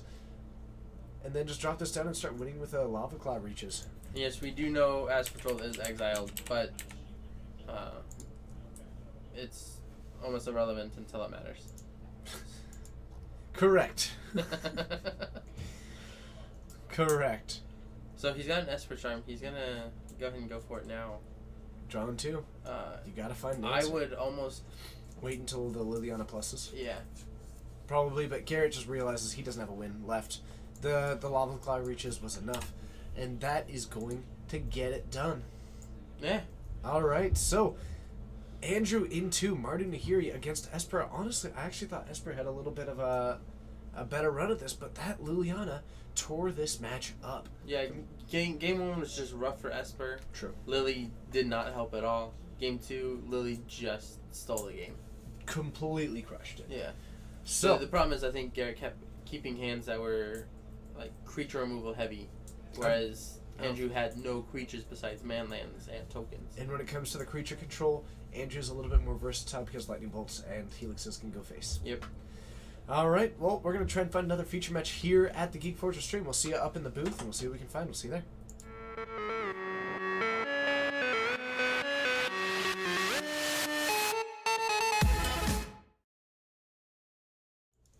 Hello, and thank you for joining. My name's TJ. This is the Geek Fortress stream. If you haven't yet hit that follow button, join us more in the future, and consider hitting that big old subscribe button. We are up to 137. I do love that, and there's almost 300 of you in here. I do want to say thank you so much for taking time out of your day to join us here. We do this coverage 3 times a week, and it is a huge gift of you to me to donate your time so generously and share it with us, because this community is so incredible, and I love working with all of you. We're going to try and find another match here in round 2. I believe we've got 4. A little bit of a lower turnout today. I think partially the fresh, sunny weather, plus we do have just a little bit of a late night last night. Should be awesome, should be great, and we might even be able to arrange some feature matches at the end that are more of the exhibition style, to where we can maybe just pick a couple of them, get a little bit more content out in the field. But I'm excited to have you all here, and be sure to check out the next stream, which will, I believe, be Wednesday at 7. Every Wednesday at 7, Saturday at 6, we've got Modern. Every Friday at 7:30, we've got Legacy. Now, if you do ever have questions about that, always feel free to check out GeekFortressGames.com, where you can go ahead and buy any of those singles that you may need, any of those supplies that you may need, and you can also check out the schedule on the events tab to see any of those upcoming events, which includes the Modern 1K coming up the Sunday after GP Vegas, I believe. Should be incredible. Should be incredible. Alright. Buff Lightning Bolts? What do you mean buff Lightning Bolts? I guess Galvanic Blast is kind of like a buffed Lightning Bolt in Affinity. There's a link to the website now. Definitely check it out. Have some fun there. We just, I believe, did a little bit of an update to the website. So if you do go there and you have any thoughts, let us know what you think of it. Let Dylan know what you think of it, since it is his website, his shop. And always looking to improve it any way that you can. I believe he did recently put some more inventory in there. Always working on getting everything in that system and all set up. Unsure what we might have for future rounds here. We do have Burn in the room. I believe some Merfolk also hanging out. Ooh, yeah. Oh, I love Shrapnel Blast. My first ever Modern deck that I actually built, like, as a Modern deck wasn't just like a Burn deck that I cobbled together. The first Modern deck was Affinity, but it ran 4 Galvanic Blasts, 3 Shrapnel Blasts, had no Steel Overseers or Master of Ethereum, but was running some Frogmites along with it, and then was running 2 Steel Shapers Gift, I believe. And then I was running Aethersworn Cadenists in the sideboard. It was a deck that was just get Cranial Plating as fast as possible, bash face, and then Shrapnel Blast and Galvanic Blast to end the game. One time dealt, I think, 16 points or 17 damage to a Burn player in a matchup of Burn against Affinity. Just, it was bonkers. It was bonkers. It was a lot of fun. I might actually try putting that one together, just because that version of Affinity was such a blast of fun to play. Hood, it's good to see you. Thank you so much for hitting that follow button. Thank you for being the heads up display. That's a heads up play. I look forward to seeing more in the future. Feel free to jump into the chat, have some fun with us. Welcome to everybody. As always, the chat, more than a lot of fun. We like interacting with you. That's why we have it up here on screen so that people watching the recordings can see it as well.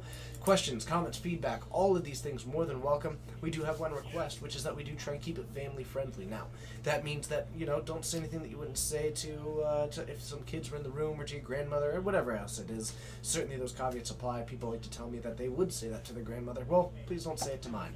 But feel free to toss things in there. We do just ask that you keep it somewhat in the more positive, constructive realm. So if you do have things that we can and should do better, please frame it in a way that is not destructive, but instead constructive. Because what we are all doing is trying to make this the best experience as possible for everyone included, including the players, the mods, the viewers, and of course, the hosts. So, your first Modern deck was Bloom Titan. That was in 2013. I remember, actually, I convinced someone to build that deck as well back when it was slightly unknown. I love it. So you're good with Get Off My Lawn? Yeah, that's fine. Get Off My Lawn is fine. Totally down with that one. You're currently bashing into Death Shadow deck with Affinity? Nicely done, to be named. Keep it up. You love Rhinos? Who doesn't love Rhinos? Siege Rhino was great, but you know what was better than Siege Rhino? The second Siege Rhino. That card was bonkers. I will say, Steven, who was our judge yesterday and is one of our players here and occasionally one of our hosts, huge fan of Siege Rhino. He is definitely in the same camp as you. Team No Lawn. Your first Modern deck was new. Modern was new. Budget Soul Sisters. You know what? Anybody else? Does anybody else have, let me know what your first Modern deck was. That sounds like a fun way to go about this. Well, let's text us as well. I do remember what it was, but we'll give him a chance to share it. I don't want to step on his toes with that one. But let's all just share what our first ever Modern deck was. That sounds like an absolute delight. You're not used to words like infect? Nah, that's fine. That is fine, Musty Smell. That name. Your first Modern deck was a standard deck? That is actually, I've played a standard deck in my first Modern event. Illusion Tribal, nice. Soul Sisters, now playing Living End. Blue-Red Owling Mine, dig it. Mono Blue Tron, nice. You built Eggs the night it got banned. Brutal. Seismic Swans before Bloodbraid Elf got banned. That's awesome. Tim Smash galore. That's very cool. Black-white tokens. Blue-white mid-rangey control. Dig that one. It was and still is Infect. You're only 3 Moxables away from Lantern, though. Very cool, Vegas Sturm. I love Infect. I played that one for a good amount of time. I love Lantern. I played that for a good amount of time. I hope you enjoy both decks. Keep doing what you're doing. Have some fun. Affinity from To Be Named. I dig it. Blue-red Twin for Hitchkins. I actually did play a little bit of Twin myself. Green-red Tooth and Nail. Have not had the opportunity to play that one extensively. That's awesome. That deck is very cool. Receive the last card for their Twin. Oh, that is brutal, Stomach. Round 2 just ended. We're moving to round 3, so I'll find a round. Brilliant. All right. I appreciate that. Thank you, Texas. Looks like round 3 is going to be kicking off here shortly. Black-green Death Cloud. Nice. That deck is still sweet. Saggart. Hopefully I said that right. When Modern first started, you were on Blue-Red Twin with the transformational sideboard into Ascension. Nice. That is very cool, Silver Chris. One of those that would search Gather and try and build a deck around some gen card. I dig that, Arc. That's awesome. Keep doing what you're doing. Magic is a game that it is very important that people enjoy the way that they enjoy it. That is the beauty of this game. It is why this game is such a huge success, that people can play it in different ways. Doing what you're doing is hugely important to moving the game forward. That is big. You had 4 Ravagers laying around from when you were in high school. Got into Modern 2 years ago. Affinity. I dig it, Nexus. That's a great way to get in. Your first one was Eldrazi-tron about a month before it rose to popularity. Nicely done, UFO. You must have been watching Todd's stream. You don't have Modern yet, but you're building one. It's mid-range guard and an elemental mastery combo. Very cool, Tron Beetle. Ship me a list sometime through Whisper or something like that. 8-Rack for the win. I love 8-Rack. I played that one. That was the second Modern deck that I built. You played some Deathcloud in Standard back in the day. I dig it. Merfolk is love. Your first deck in Modern. Merfolk is sweet. My favorite, I like the deck Merfolk, but my favorite thing about Merfolk is the community of people that play it. I've never seen a more dedicated group of people. Their community has been nothing but lighthearted and phenomenal. Keep doing what you're doing. Boros Aggro from A Loose Moose. Not only is name great, but it very much fits the Boros mentality. I love it. Keep doing what you're doing. You were considering adding Hangerbacks to your order, then Walking Ballista was spoiled. Good call. Had to deal with a Phyrexian Obliterator and a Gary. Path to Exile, Dismember, both of those are pretty phenomenal. One thing to note is that you can respond to the Gary trigger before it resolves. So if it's only the Grey Merchant, they play that down, you can remove that one and their devotion will be 0. Just something to note. Someone plays mostly combo and other unfair decks. Any suggestions for good decks learning to play fair better? Oh, play fair decks better. Probably Burn is actually Burn is a ridiculously fair deck, all things considered, so that can start getting you considerations there. And actually, Jund, straight up Jund, is a very good deck to just keep that going. You won FNM last night with Blue Moon. Pull from Tomorrow was an all-star. Really? Mixing? That is awesome. That is very cool. Should you play Amisha's Workshop or buy Amisha's Workshop? Ooh, that's for you. I won't say yes or no on that one. Fell in love with Twin. Didn't have an interest. Oh, that's unfortunate. You fall in love with Grixis Shadow. Nice. That is awesome. I'm not at all convinced of that, Negative Nazi. I'm not at all convinced of that. Convinced of what? Key Court is fair. I would consider Key Court largely fair, but the whole term's subjective, so it doesn't really matter anyway. But yeah, Logan. Wait, facing? Yes. Been a while since we haven't had Logan in here. We got Ethan. On Elves, combo Elves. Oh, this is blue-green combo elves. Yeah. Okay. It's like Legacy elves, but in Modern. And then Grixis, Death Shadow. My favorite Shadow. Is it? It is. It is. I think Stubborn Denial is what makes the Shadow surely really, really good. It is definitely a powerhouse. I hear you there. I don't know what Beck and Call would probably confuse this system. So we'll just do Heritage Druid. So this one is actually one that's going to be using Beck and Call to pull off a kind of Search for Tomorrow. Mm-hmm. Not Search for Tomorrow, I'm sorry. Glimpse of... Yes, Glimpse of Nature. Glimpse of Nature. Parody, almost, using... And then it is actually going to use the lands that give your opponent spirits. Yeah. The Forbidden Orchards, because that is a creature into the battlefield, so you do draw a card. And it's going to try and combo off using the... Bloodstone Curio. Thank you. It's been a while since I've seen this deck in action. Whew. Well, I kind of got a glimpse of it. He was against Maeve last round, and it was Maeve was ready to go with most of her combo ready. And then she just lost She on the has spot. 3 Thopter Foundries on the battlefield, and Logan was like, you know what? I just found Reclamation Sage, so I'm just gonna play it, bounce it, play it, bounce it, play it, bounce it, play it, bounce it, play it, bounce it. Just brutal. Yeah, it was pretty good. Okay. So let's head on down, have some fun. We'll see you there.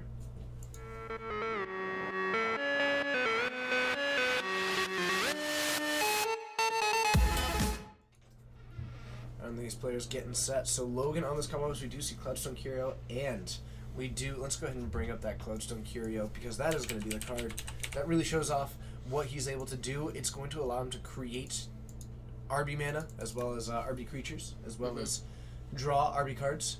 RB cards? I love Arby's for sandwiches. Right? It's arbitrarily large mana. Ah, But with list syllables, Tom Ross came up with it. And I'm Okay. just a big fan. yeah, no, I'm all about efficiency. Yep. So, Serum Visions from Ethan to kick things off. We do have an Elvish Mystic for Logan going for a fetch here. Oh, perfect. If an effect would create 1 or more tokens under your control, effect would place 1 or more counters on a permanent you control. You do not control you. What are you talking about? Oh, Somebody asked this if Doubling Season doubles energy counters. Yep. It is a little bit tricky. Some of them do, not all of them. So Cloudstone Curio. Whenever a non-artifact permanent enters the battlefield under your control, you can return another permanent you control that shares a permanent type with it to its owner's hand. Works really well in Animar decks and EDH with Eldrazi. Fun fact. Have done that. Then decided that was done. Yeah. Check it out. Was not fun for me or for anyone else. You know, Dom made an Animar deck. Really? Mm-hmm. That would be very relevant if I still played EDH. I mean, that's fair. Oh, I just remembered. I need to talk to Logan about something. EDH related? Yes, That we makes played sense. EDH, and Troy mimic batted one of my creatures with one of Logan's decks. Mimic batted one of my creatures, and then did not get that creature back at the Gotcha. end of the match. Gotcha. That's a cost. No, you were playing anti and you didn't even know. It's Thrumming Bird. It's an important card. So we do. Not only was that card in your deck, but it also got hit by a Mimic Bat. Yeah. That's what I love about EDH. I'll give it that. So we're still at 15 for Ethan. Logan putting down. Oh, An my Essence goodness. Warden. So Essence Warden, Heritage Druid, And 3 then mana the available. Druid. So he with the Cloudstone already in play. So Logan might win right now. Yeah. There is just a straight up chance depending on what he's got. If he has got the he's got Dwynen's Elite, but he's one piece shot. Ethan's fatal pushing the Essence Warden. In response, that does seem like a fantastic play. So we are going to gain. Oh no, this was in response to the cast, so no life gained and no 3 mana. Logan a little bit set back, but that Dwynen's Elite is a huge step in the right direction. Swing for 1. Got him. Down to 14. Oh, he's floating the green to play Mystic to bounce. I guess he doesn't want to leave it on the battlefield for Ethan to untap, in fear of Ethan having another kill spell for the Heritage Druid. Essentially, easily protecting his Heritage Druid so that. So when did he have that triggered down though? Because if he was casting. No, so he cast Heritage Druid Yeah. with that on the stack. He hit the other one, Push. right, and then that entered, so he bounced it back. Yeah, and in response to the bounce trigger, floated a green. Yep. Bounce, play it with its own mana to bounce Druid. Yep. Just keeping that one safe for now. Doubling Season also doubles the fun you can have in a game. Not for me. Not for me. So You we're need down to play 12. the Doubling Stevens? yeah. Deck is sweet. Deck is sweet. I would play that deck. The problem is that I don't have it. And most of the play that I do is online these days, since all the play that I would do in paper is back here. That's true. And if that Samut that was spoiled is real, What's the win condition? Once you have all of that, you can actually just win by using attacking for lethal with the Azuri, and you can actually use a primal command because you use that and then you continually bounce back Eternal Witness to get it back, because once you have all this arbitrarily large mana, you just keep bouncing things. Then you continually recast primal command to put all of their non-creature permanents on top of their library, gain an absurd amount of life, grab whatever creatures that you may want, and then eventually you just win with an overrun. Right. In the past, he's also gained that near infinite life with Essence Word, and then just run with a gut shot. Yeah. By just continually recurring that with Eternal Witness. Snapcaster Fatal Push here on what appears to be the Elvish Mystic. Yep. In response to the Dwayne Elite. Which means that he would not get the token. Dwynen's Elite 2/2 for 2, that when it enters the battlefield, if you control another elf, create a 1/1 elf token. I didn't know there was a. It's if. So it yeah, is I just did not a know 2/2. that had that clause in it. Yep. So Logan being pretty well disrupted by this Grixis Shadow deck. Yeah. Ethan knowing when to hit and what to hit is turning out to be Jewel the of decider Fate. of this match. Also having 3 Fatal Pushes available in this one has been pretty good.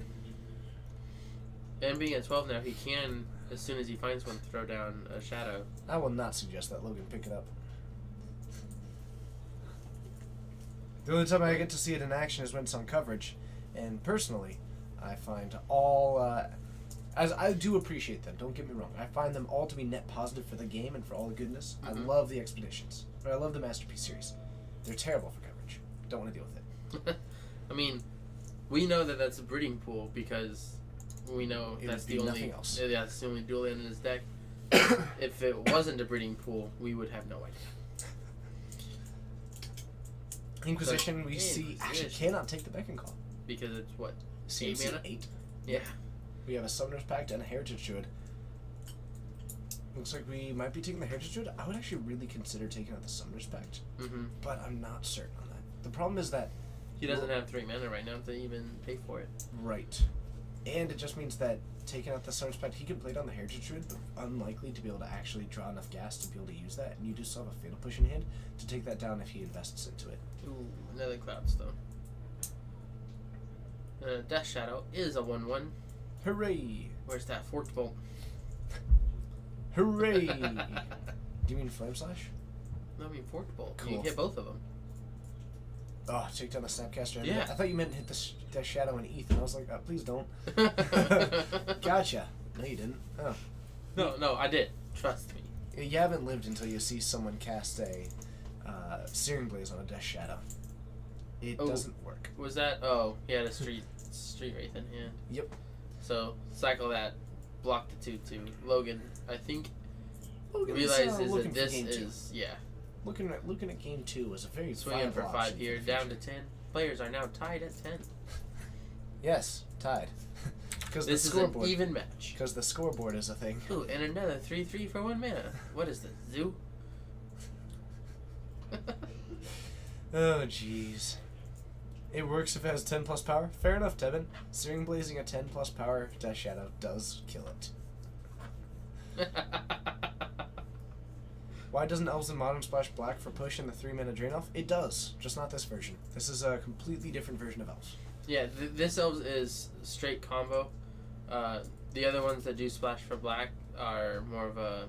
There's mid-rangey that one that will Yeah. sometimes use Lead the Stampede. Then there's ones that splash white for a toolbox chord package. Yeah. And then there's at the utmost fringe of Elves, there's the blue splash, which gives you the full-on combo.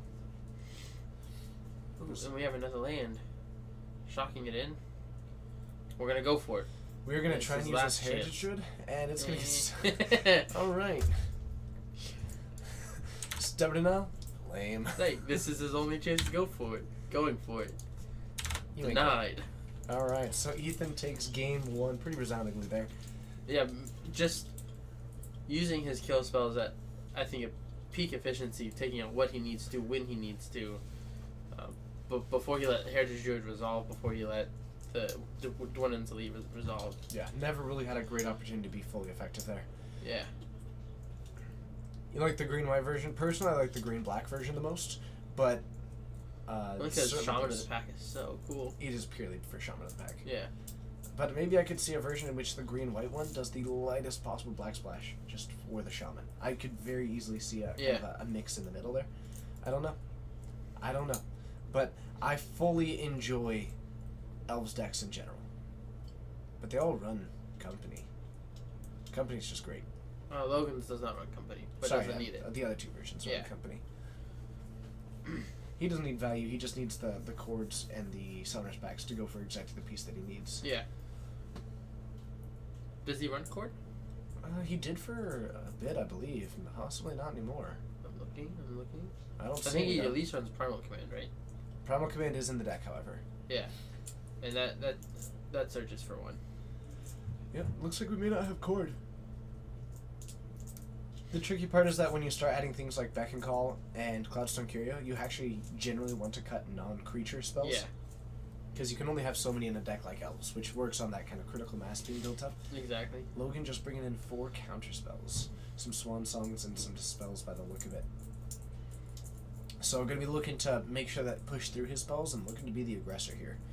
Aren't I a Burn player? You're shocked a Burn player would like his opponent's deck to be all 1 and 2 mana spells? What do you mean? I don't get that. I generally like everything.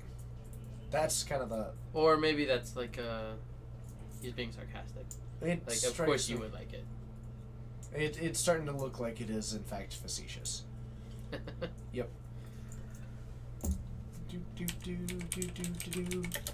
So we're gonna go into game 2 here, and As a heads up, Mr. Buddha, it's mostly just for the word used. You are back in 1 second. You're good. You're good. We just try and keep the language here family friendly.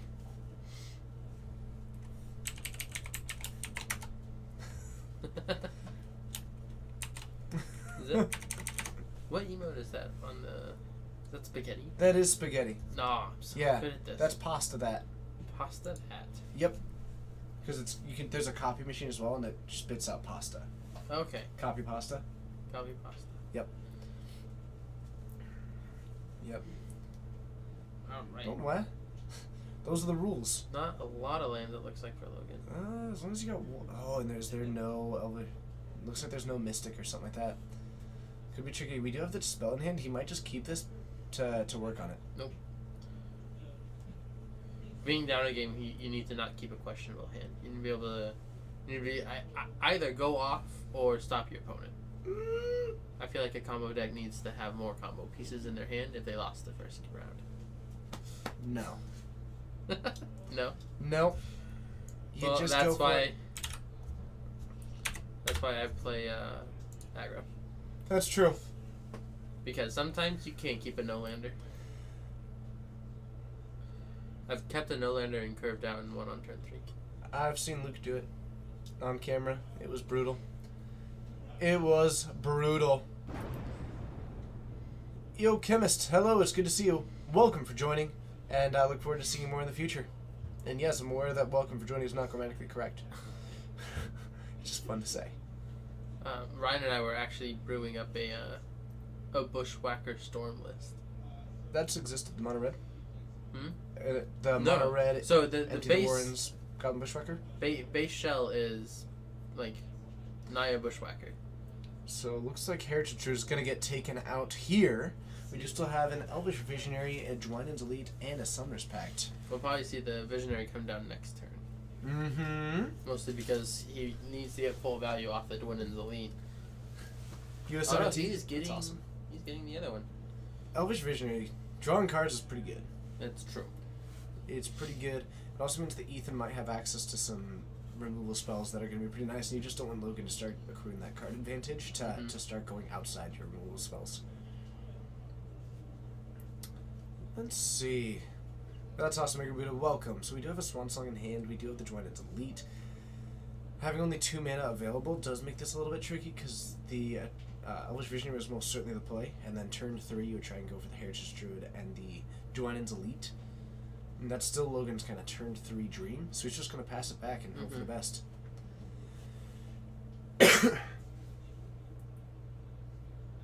Do we have the hand disruption to set it back again? I don't think so. We do have a Terminate, however, so Ethan could just play this down and take down the Heritage Druid. It would force Logan to actually, if he taps out for this, then he wouldn't be able to use the counterspell. Yeah. Sure, we are down to 12. Missed that. Cheers, USMNT. He is just doing it on his turn. He might still just pass because being shadowed, you don't actually have to cast things right away. No, it looks like we're going to be a little bit patient on this side of. Could just put down a 1/1. Gurmag on top. Well, we send it to the bottom. Did not see I what the other think I card may was. have just seen a Yahini's Expertise. Not a bad card. Not a bad card. We're throwing down a 1/1. I think, I am not certain. I got a moment glimpse at it. Mm-hmm. But also, Ethan can't cast it, which is why I'm kind of questionable on that, because he doesn't have that 4 mana available. So, I'm not certain, but I think the Grimlock Giver went to the bottom, yeah? Yeah, So- Grimlock went to the bottom. So maybe it was a Fatal Push. And he got to learn. Interesting. So the land is out. We do have the ability to make 3 mana, and we do have the Summoner's Pact to fire it off. There is a slight chance that Logan can go off this turn, or at least assemble a pretty fearsome board. Well, he needs Cloudstone, though. He doesn't. He can certainly assemble a lot. Cloudstone is what makes it degenerate, but when you get 3 mana and you have the Dwynen's Elite, you can usually put together something. The big issue is that he would probably end up courting for an Elvish Visionary.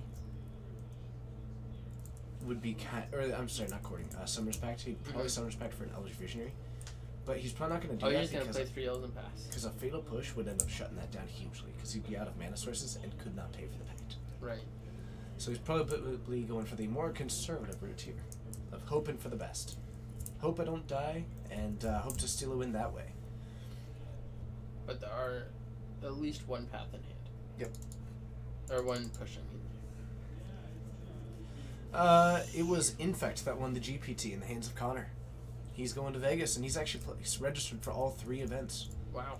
Yeah. He's hoping not to do all 3, because he'll have made day 2. Right. That was a Summoner's Pact? Not sure. Looks like we do have at least one getting fired off here. And we're going to cycle a Street Wraith looking for a Stubborn Denial, I believe.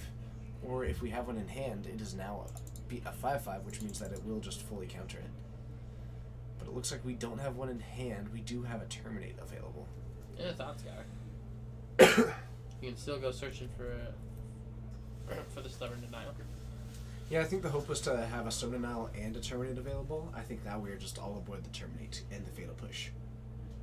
So you could force him to tap for the 3 mana early, and it is going to be an Azuri. The ability for that to regenerate the rest of the creatures going to be nice. Tapping this for 3, going for the Azuri here. We could see a Terminate in response. I like that Logan is using the Heritage Druid first here. Fatal Push coming down, and the Terminate is going to be able to hit the Azuri. It regenerates all other elves. Well, Terminate can't regenerate. Swan Song coming down. That's also true. I hear you there. Terminate coming down Still in after. response, we're going to go ahead and just terminate it. We do lose that there. So, we are looking pretty nice. We've got a Swan for Ethan. We've got 2 elves, and we do have this Azuri dropping down the Ooh. backup Heritage Druid. That's pretty good. That is pretty good. It makes me question a little bit why he defended it, because he could have just dropped that one down and held up a Swan Song to defend the Azuri itself. That's true. I think I would have liked to see that play. Regenerate. And we're going to regenerate this Heritage Druid. It is tapped, but Ethan fires off a Fatal Push at this Heritage Druid. You want to let him know? Yeah. Tap. Oh, you're right. It tapped it. Okay. That's so, true. So it does run 4 bridges. Bridge is one of the big key pieces. And that is unfortunate for Ethan. Using that Fatal Push on a creature that then got regenerated, technically you can attack for a lot this turn. If he... But Logan being at 19, you cannot attack for enough. No. Some sizable blockers coming down. If Logan... The big question is, can he produce enough mana to really make this a giant You swing gotta for pay win? for pack this turn. And he is going to be tapping these, keeping up the Dwynen's Elite just because it's a 2/2. Draws a card, and that looks Was to it be a Nettle spell, Sentinel? I think. Was it a Nettle Sentinel? I'm sorry. You may be absolutely correct. Well, it looks like he's trying to cast it, so I think it is. I must have misseen it. I don't know if I like playing it, though. Blaze-tastic, thanks for joining. It is not Pokemon, it is in fact Magic the Gathering. Close, though. You're close. It is in fact a Nettle Sentinel. Good call. I don't like playing it here. It leaves you with one less mana to be able to regenerate elves.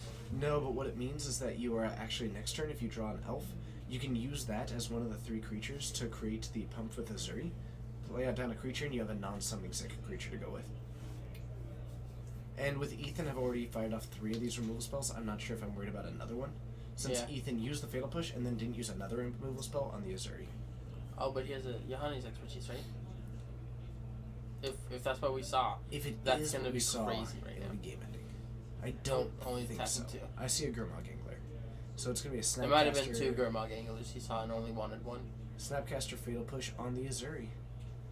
Unable to regenerate the Azuri specifically. But we are going to put a regeneration shield on one of these creatures, I believe. Yep. So he's going to put a regeneration shield on the Dwynen's Elite. What that means is that he can block with it. Yep. 3-1 or 2-2. The Nettle Sentinel does a 2-2. Yep.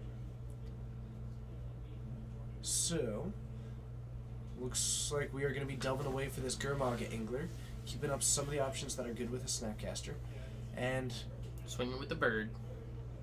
interestingly conservative here. Just down to 17. I think the I think it's D6 intimidating. on board is just indicating what the... It is. But I'm surprised that both Death Shadows didn't attack. Because despite the fact that one of them could block freely, it means that you're still applying a huge amount of pressure. Yeah. And now that you don't have the Azuri on board, I don't know. I would have liked attacking much more aggressively that turn. What if he just plays another Azuri and wins? Then you lost. You were going to lose anyway. I mean, that's fair. Okay. And actually, I don't think that you do lose to that. I don't think that there's quite enough mana to pump the team and attack. Oh no, you are at 7, so maybe Yeah. that is the case. But you're just going... But you have to Swing get in aggressive now. eventually. How much money do you have to spend to get a decent deck in this game? If you're playing limited, about $15 to go for it. If you're playing standard, you can do it for a couple hundred. Logan takes 8, If goes you down do to it- 9. Modern, you could get away lowest at a few hundred. You can get away with it at the highest end. It's a few thousand, a couple, probably 1,000 plus 1,000. not a Bushwhack few is only thousand. $300 or $400, and it's a great deck. Okay. And also didn't use Terminate over Fatal Push and win the game? What do you mean? He hit the Azuri, so I'm not sure what you mean by that. The Terminate and the Fatal Push were exactly the same effectiveness there. Unless you're talking about when he used the Fatal Push on the Heritage Druid, previously he had used to kill the Heritage Druid. Yeah. He wasted one Fatal Push. He didn't have Revolt that turn at all, so he couldn't kill the Azuri. Yep. Looks like we are just going to get aggressive this turn, however. Well, he swung with both the Shadows and the Bird last turn for 8. A swing out all the way means that Logan has got to get some blocks Yeah. away. Does not have the luxury of preserving this entire board. There's Block a one guaranteed shadow. 2 damage, so he's functionally at 7. So he... You just gotta block all 3 Shadows and the Gurmag. You can't even try to block Cause to kill the Snap. and you have to block the Death Shadows because the fetch land makes them lethal. Oh, I guess he's saying take 7. Kill 1 creature. See, I don't like that. You can't take 9. Are you talking about trading either for the Gurmag Angler or for the Snapcaster? Yeah, chump the... I don't think killing the Snapcaster changes anything at all. You're going to be blocking everything no matter what. So, I don't know. I know. You're 15 getting a job soon? Nice. That's awesome. Congratulations. I would recommend, just for playing with your friends, using any cards that you have, then it takes almost nothing. You can go buy a Deck Builder's Toolkit for like $15 or something like that, and you'll be good to go. Or you can go to your local game store and just let them know that you're new, and you'll be able to pick up some pretty cheap stuff. You'll be great. That's a good draw. I don't think it's enough. It's not. He's dead to the bird. Ethan takes it in 2. Grixis Shadow takes the win. Logan getting stomped by Grixis Shadow in 2. That right side of the table so far has been a good side to be on. I'll keep that in mind while I'm putting people on. Oh yeah. time to tip the balance. Alright, so Logan, unable to get around just the plethora of removal from this Grixis Shadow deck. Yeah. Having access to those Fatal Pushes, Snapcaster Fatal Push, just took it down. When Izzet Zadicaster came in too. Yep. So, let's head on up to the booth and see what we can do. We'll see you up there.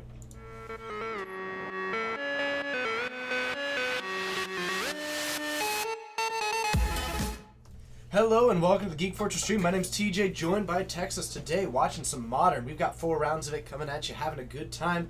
I am loving it, hoping to get some pizza soon. Oh, I should get an update on that one. Any update? Can you ask Dylan for a pizza update? Oh, ETA you mean? Yes. Okay. Okay. For draft, so I highly recommend starting off learning the game with MT Magic Duels. If you haven't yet played Magic Duels, oh, okay. I just want because we're one more round. We're only doing 4. Well, I know, but he asked me if I wanted to go in on pizza, and I haven't eaten today. But we're gonna go get pizza and beer in an hour. I'm just saying. He said, "Do you want to go in for a pizza?" And So I was you in the still want to impression. go in for a pizza, or you want to come with us and eat pizza and beer? I mean, I can last. I'll be fine for an hour. So you're gonna come with us? Oh, I will be. Yeah. So you want to back out of his deal? No, I mean, if he's ordering a pizza, I'll take pizza. Let's hope screen this time I don't get. I will be there eventually, but like. I know you're gonna be there eventually, but what do you want me to tell Dylan? Do you want him to order pizza or not? I'll just talk to Dylan. Okay. Let Dylan do what he does. If he wants to talk to me, then I'll Okay. figure that out. But check out Magic Duels. And then I actually do recommend drafting, but it will do it with like a group that you are good with learning draft with. How Draft we with people you like. How we doing? We have Andrew Facing the wall? facing the wall. See, I now know your system. Thank you. Nathan, And this is where we had the Mardu Nahiri, or Mardu Lily, as we saw. True. Against Balance. Oh my goodness. Restore balance? Yes, thank you. I knew what it was. I just didn't know what it was. Really? Yeah. Well, And yes, then. I did ask Nathan to sit on the wall because I wanted to restore balance. What, are we on game 3? We are on game 3. I do not know Oh, who took game 1, Goodness. but whoever took game 1, the other person took game 2. Okay, and this is still round 3. Still round 3. Interesting. Restore balancing against this deck could be. We should also Interesting. feed Texas because Texas hasn't eaten today. Neither have I. Nice. Yep. Well, see you down there.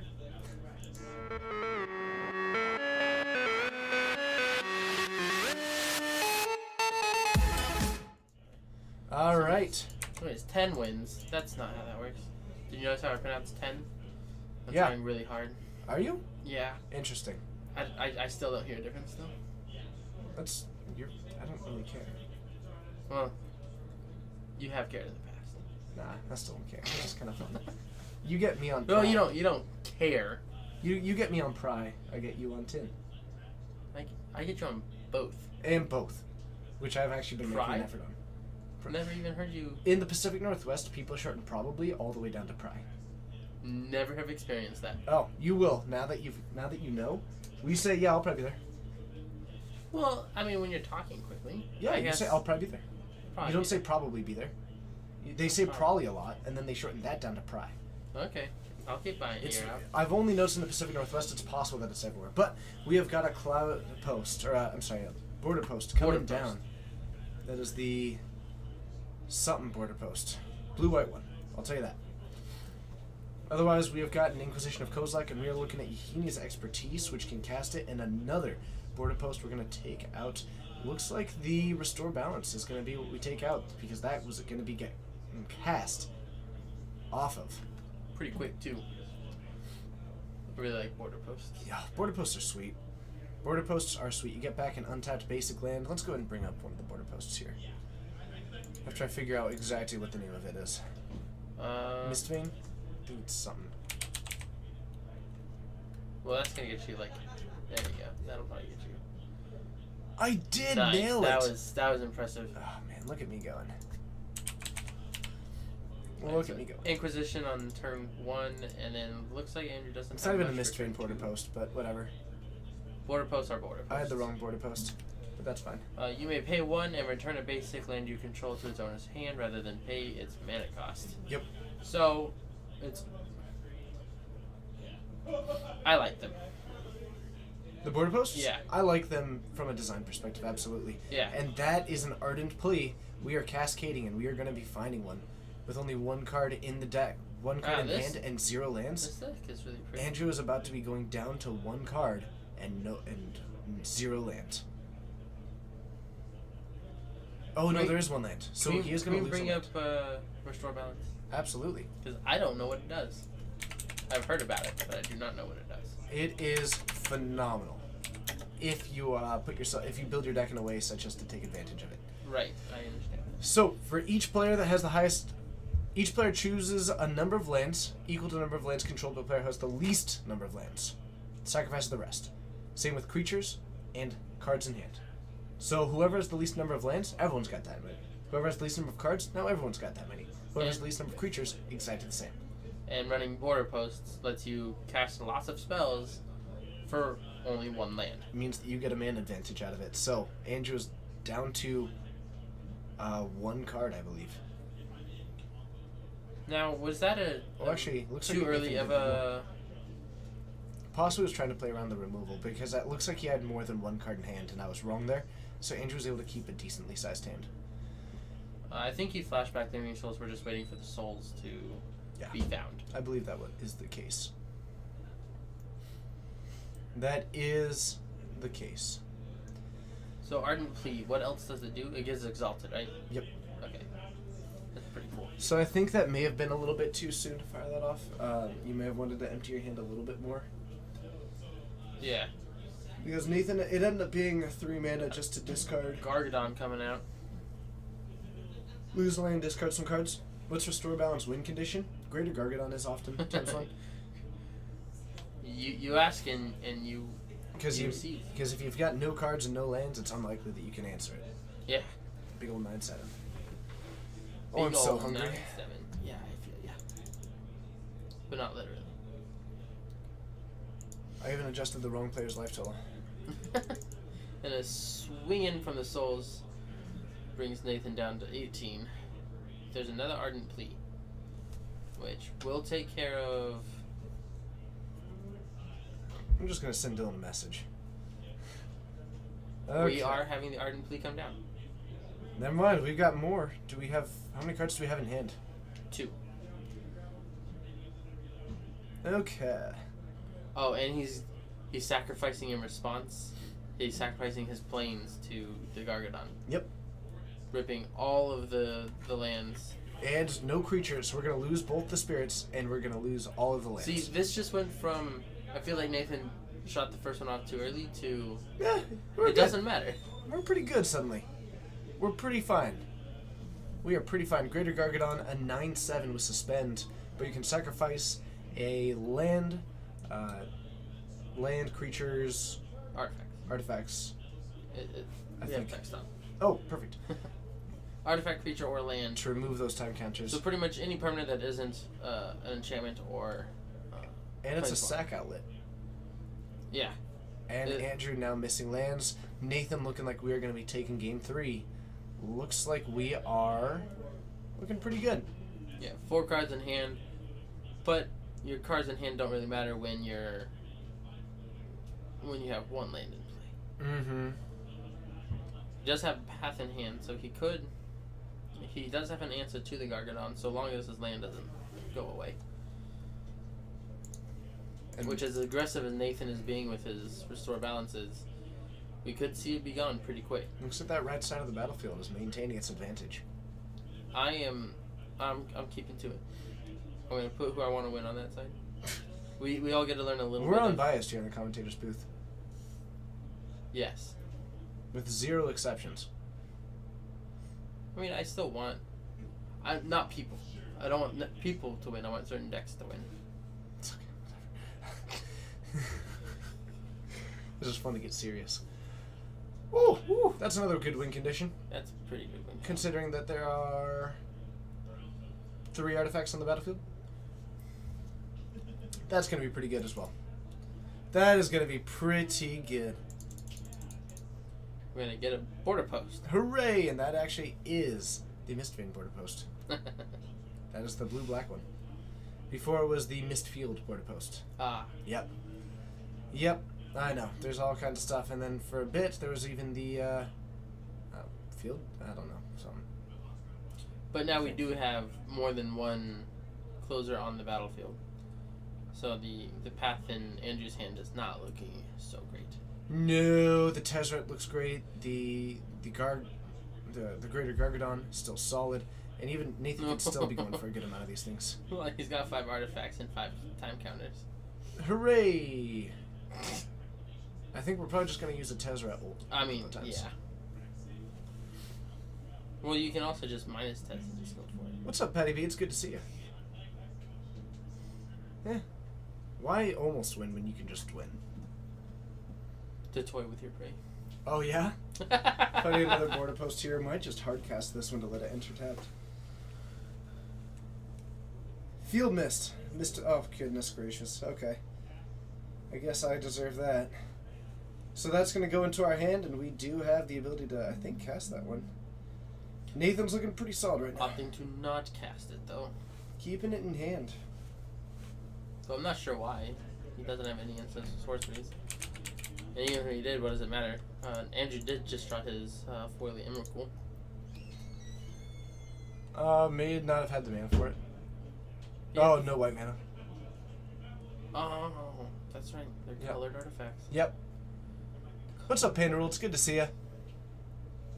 Play a land. Pay mana. Play a border post. Return. Second. Dang it. Should have sacked it. Fine. Returning land. Boring, but cool. Minusing for 1, 2, 3, 4, 5, 6 times 2. So we're going to be down to 2. And we're also going to be gaining 12. Which means that we're up to 30. And you might as well just keep it going. I'll probably just plus it up again. I'm not really sure if I want to start fighting through that. How'd the basic come back down? I don't think he can. Okay. Gotcha. So, all those missed... Those are all artifact border posts which create mana.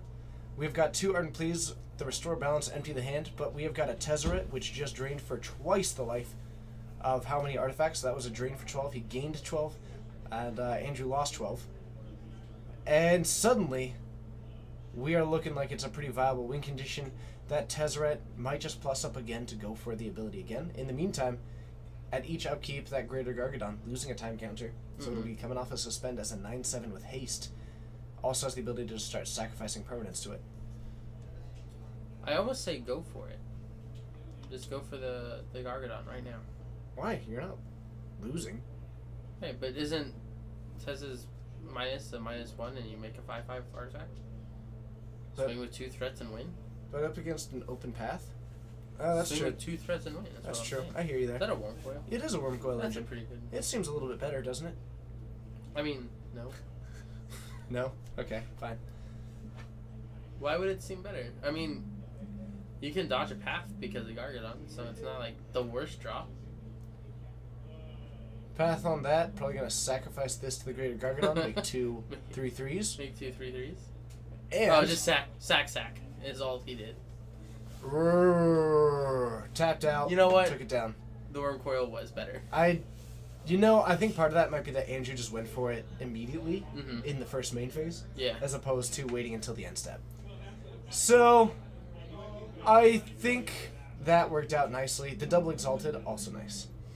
So Nathan wins with a Greater Gargadon, bashing in 3 at 30. Horse Tronaut, losing with style is also acceptable. I was crying for Braum. What? All right, let's see what else we can do to get ready That should for... be the last round, or last match in round 3. So we should be moving on to round 4. Sounds good. We'll see you out there.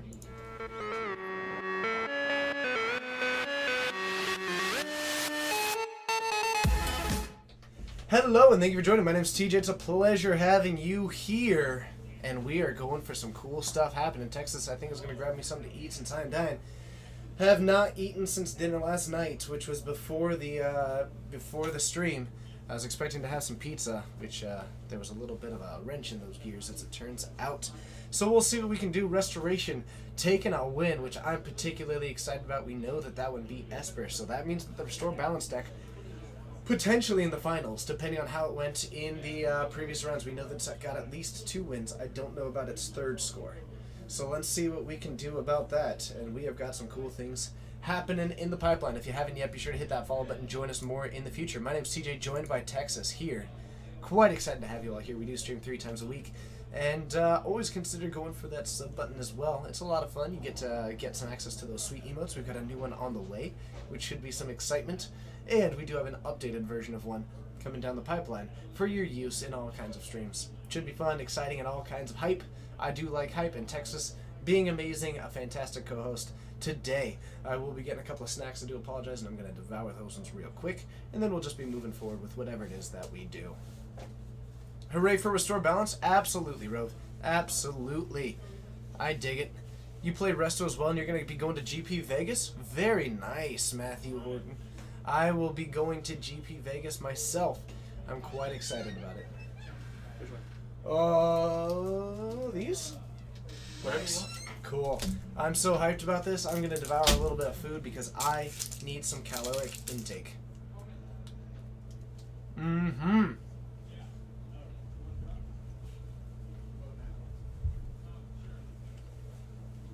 But the rule is I got to dance. That's going to be the rule. Mm-hmm. That's very cool, Panda Rule. I am not me when I'm hungry. I don't deal with hunger that well. I don't eat often, but I only eat when I'm hungry. So when I am hungry, I do love eating. Now I will morph into another person. Am I different yet? No. Okay.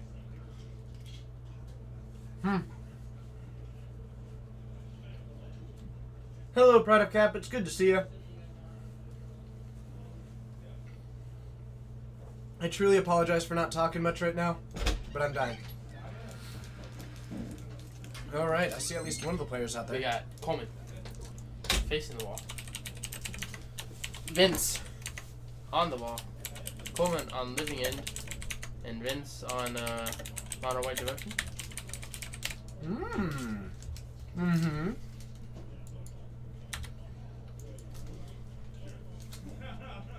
Hello, Savaged. What's up, Savage? Mono White Devotion up against Living End. Living End's pretty good against creature-based decks. That'll be curious, but Vince has got an absurd amount of hate in his sideboard, if I remember correctly. Yeah. So that Believe is going he to be does. really big. This is going to be game... What? Round 4? Oh, this is just round 4. Yeah. You're right. I'm sorry. It's okay. I forgive you. Dude, oh my goodness, my mind is done until I can get some more calories in It me. is not enduring ideal. Is it Enduring Ideal? No, this is a deck that is running Soldier of the Pantheon, Mirror and Crusaders. It actually does run Nykthos to go all the way up to an Elish Nord. It also is running a couple of board ups, and it's got 5 swords It's got and Iona 7/5. too, right? Are both these players 3-0? No. I don't believe they are. The people who were first. It's fine. Yeah. Alright, so let's head on down to the booth, see what we can do. See you there.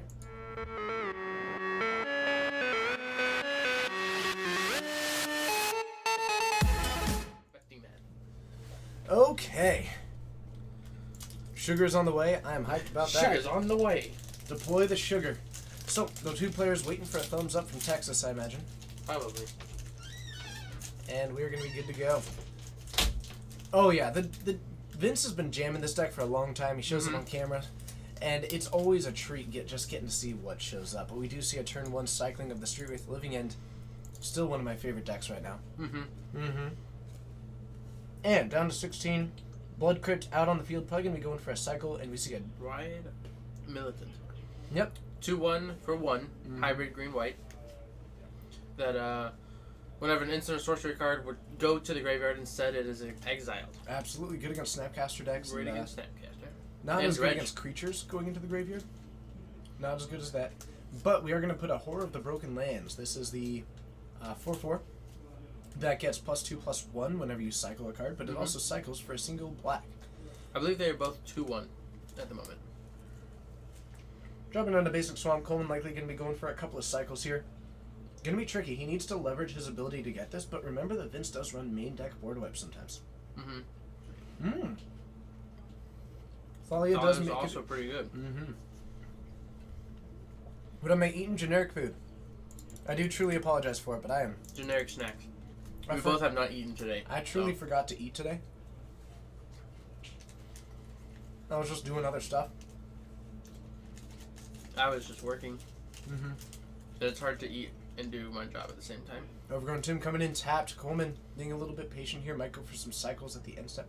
He does have a Beast Within if he needs to use one eventually, but otherwise He he might needs just 4 go mana the for it Living right now, though. End. Exactly. He also does have the Violent Outburst in hand. Do you have to pay 1 for cascading a spell? Yep. So he has to pay 4 for the Violent Outburst and 1 for the Living End. That's really good. Yes, it is. It is phenomenal. And that's a Thalia. The other Thalia. Correct. So now Not creatures as are gonna, good because once Living End does go off. A lot of non-basic lands though, but he drew into a basic swamp or a basic forest because that's what Coleman do. Do you think Coleman knows that he has to pay 1 after cascading?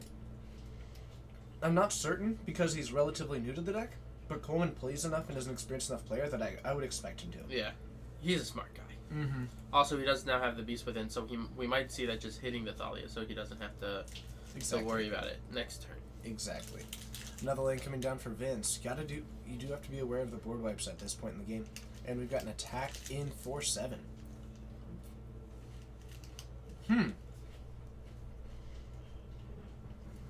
Alright. There we go. Exiles the Cyclers? Why? What does? I don't know. We just have a question about it. If you mean Dryad Militant, Militant only exiles instants and sorceries. Such as the Beast Within that was just cast. Oh, you're talking about the card from Kamigawa. I'd actually tell someone this also. A Kiki Chord player put it in their deck. Someone was talking about there's a white creature from Kamigawa. It was actually one of the Kamis. It says that whenever a permanent goes in the graveyard, you exile it instead. The idea was that this worked for Cyclers or Dredge when they mill, but it doesn't. A permanent is defined as a card on the battlefield, so it actually only works for cards that were on the battlefield moving to the graveyard. Okay. Did Coleman just win? I missed it. Okay, I looked away. I have to assume that he did, because Vince was... Oh no, Coleman's down to 3. He might have just lost. He might not have had a cascade. Did he have a cascade? He did. He did. I would have expected to wait there. I looked away because I was reading that one. I was also reading Samurai of the Pale Curtain. Okay, Coleman did pick it up. Cool. Vince took it down. Had too many creatures.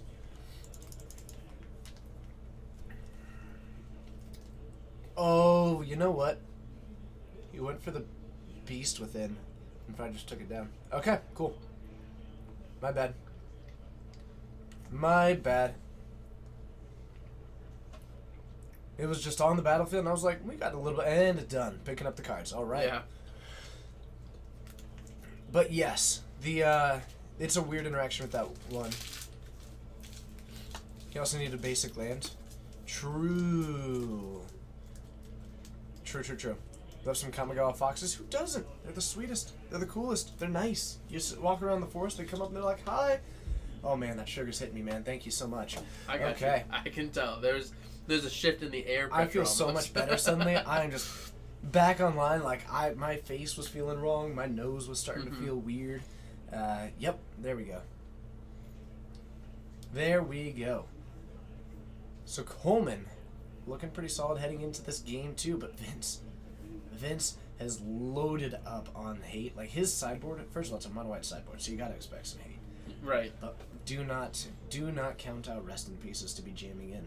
The big thing is that Coleman can beat that with Living End. It's going to take some patient play, however. Yeah. Patient play, and hopefully it doesn't drop like just a turn too early for Coleman to try and go off. Mm-hmm. And while he's trying to find this Beast Within to take out a Rest in Peace, Vince might be dropping down Thalias. Both versions of them, which are nicely effective, and lining up some pretty good plays. So Vince, very well suited to combat this Living End deck.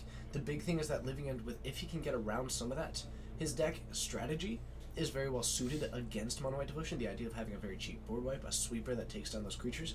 Coleman might have to shift his general mentality into this one and start looking at these as kind of value board wipes a little bit.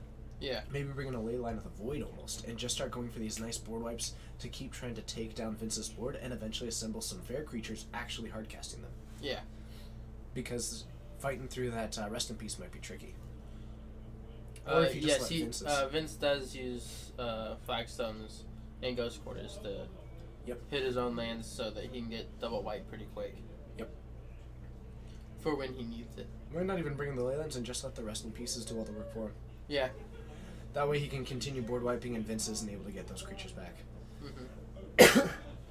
Not sure if Coleman has ever played this matchup before, and it might be a little bit odd.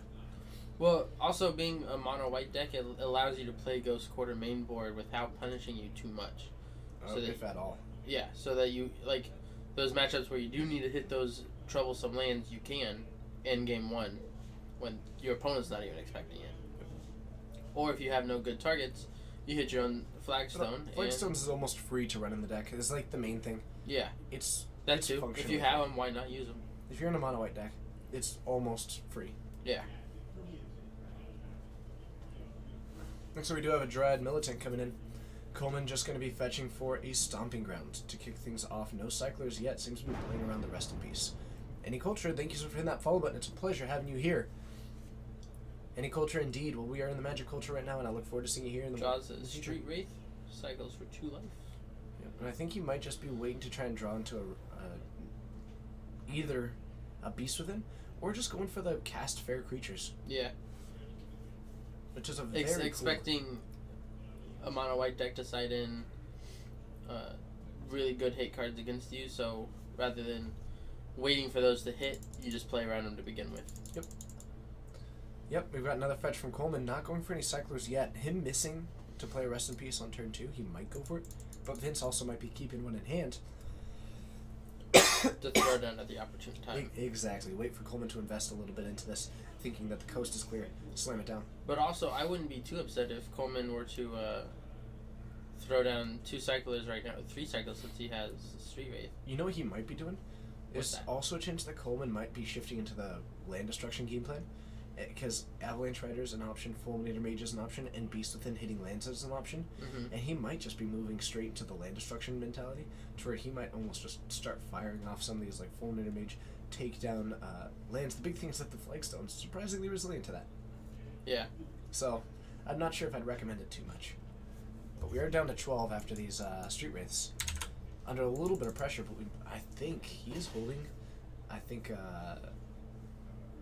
yep, Violent Outburst. We are just going to kill the Dryad Militants. Ooh. Nails that one. We get Good back, timing. we get back the Street Wraiths here. Which I think is phenomenal for him. Yep, we're going to play out another one getting a tapped plains here. Tap 2, we do have 3 mana. Amiran Crusader potentially coming down. Decent blocker against Street Wraiths. Mm-hmm. Protection from green and from black is pretty solid. Especially since there's no Swamp Walk for Instance's deck at all. Oh no, it's Athalia. So this is a first striking 3-2. Up against a couple of 3-4s, not as effective. They're 3/4s. Yep. They're so good. I mean, they're 5 mana. I mean, yeah. And we're going to take 6 down to 14. Looking decently good right now. Not much graveyard hate coming up, actually. This is Unfortunately for Vince, yeah. Vince missing on some of the hate. Maybe, I'm not even certain, like, his hand seemed reasonable. Maybe he just didn't Just want gonna go to ahead and take it down to mulligan 9. a good hand to try and find those powerful hate pieces. Ooh, a 4-mana spell coming down. That is an Archangel of Tithes. Gotta pay mana to attack it if it's untapped, right? Yep, but more likely Coleman might just try Beast Within it. That's probably what I would do. It is a 3/5, so paying to attack into it. No, dang it! I put that as his art for up above. Whatever. It's actually a good art for up above too. Whoops. And it looks like we are gonna pay to actually attack with these 3/5s. Blocks one of them. It just means that he deals 3, and Deals 3 and now can anger the gods to sweep anger it. the gods. That's pretty good. Interesting. I like that play. That is actually pretty cool. I'm a little bit curious about. Oh, and then the Nykthos coming down, stopping him from being able to do a whole lot. Baneslayer Angel is also not a bad card. This Baneslayer needs Angel to be hit bonkers. by a Beast Within. I'm a little bit confused about how the Street Wraith died to the Archangel of Ties, though. Oh, wait, is that a 4/5? No, I thought it was a 3/5. Even still, well, I guess, yeah, we need it might be just exiled, huh? I think it is exiled. Just might go ask him really quickly how that happened. How did his Street Wraith die?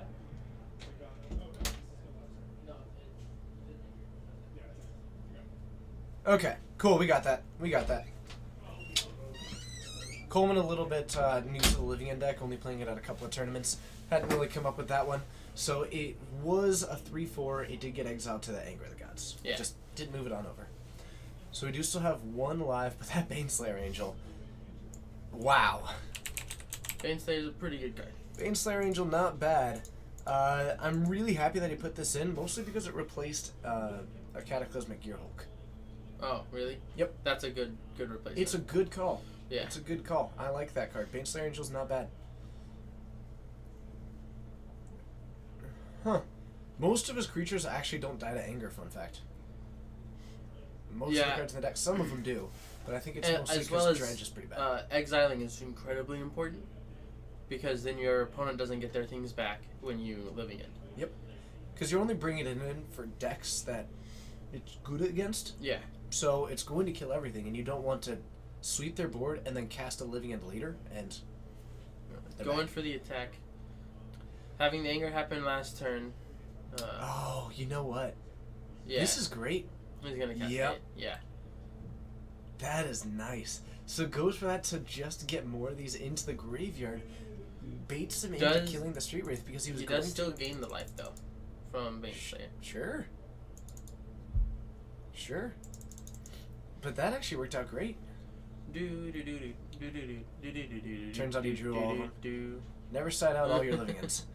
So we're going to shuffle them up, put these on the bottom. We're going to lose these. We do get some Dryad Militants back, but those are going to be pretty quickly outclassed by 6/4 and 2 3/4s. But being at 7 life, it's going to be hard for him to be able to attack until he can find an answer to the 2/1. And he might just start fairly I think he casting creatures. does have another anger in hand, maybe. He's just gonna go for the block. Interesting attack. Oh, this has got to be a sweeper. Yep, Wrath of God. So it is just a Wrath of God coming down. Coleman might have one more.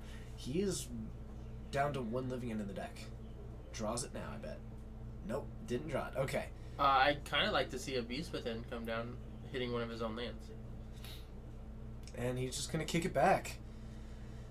Let's see. Because I think he's got 2 Beast Within in hand right now. You were playtesting a Living End build a while ago. Drew 3 Living Ends in a row. Classic. Grim Crusader coming down. Does have some nice protections up. Let's see what else we can get from Coleman's side of the battlefield. So, Looks like Vince? more lands. Vince looking like in a good position to take this one down. Coleman a little bit flooded out. He might try and create a green beast, but it can't even block it. So Coleman potentially dead, especially if Vince does one of his classic swords here. I like seeing the Oh, Beast. but he can beast within the sword. It looks like he's got a Cycler in hand. Or a Cascade in hand.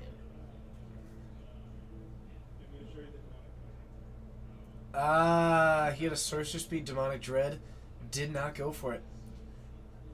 Can't fire that one off. Vince takes it in 2 against Coleman on Living End. That's pretty good. Yeah, and That's 3-1. and that was an attack of 4/4 with double strike. So Decent. nothing Coleman could do at all. Plus also deals 4 damage through 2 different triggers. Yeah. The Living It, the Rest in Peace. Or I'm sorry, the Ley Line of Sanctity was odd to me. What does Coleman use to target his opponent? I can't think of anything. Collective Brutality? Architects of Will? I guess. But you can't go into Collective Brutality. I'm a little thrown off by the Ley Lines of Sanctity, but I'm not sure. Yeah. Oh, that's right, you can't dread it, so he didn't have anything to target. That's even better. Okay. Different commentators than last time? Oh, I bet you were here last Wednesday. If so, I'm the person that they said was leaving forever. They were lying. Let's head on up to the booth and see if we can find some more matches. Absolutely. Also, could you ask Vince about why he brought in Leyline of Sanctity? I will. Thank you.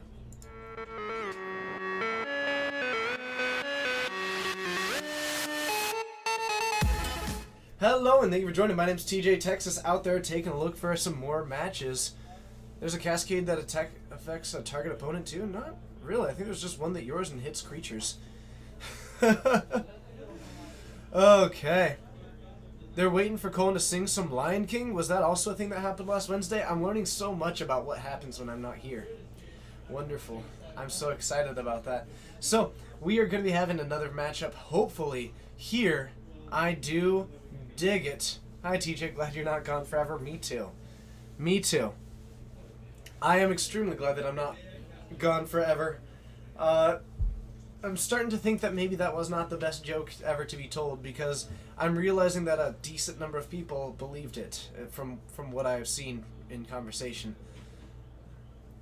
Okay. This commentator doesn't seem to know much about Modern. Me? I know a pretty good amount about Modern. What led you to believe that? I apologize if that's the impression that you've received.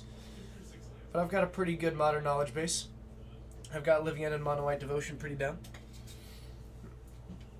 Okay. But perhaps pick the brain? I mean, there's no cascade spells in that one that really target the opponent. There's just the one that targets creatures, and then there's the one that gives your creatures. So, I don't know. Unless I'm completely forgetting what the spell does, because they're mostly just important for that. So, let's see here.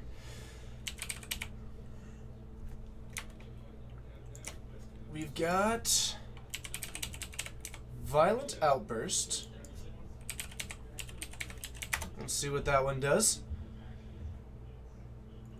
Leaving the stream. That one's just the creatures you control, and I believe the other one is just target creature. Oh well. Oh well.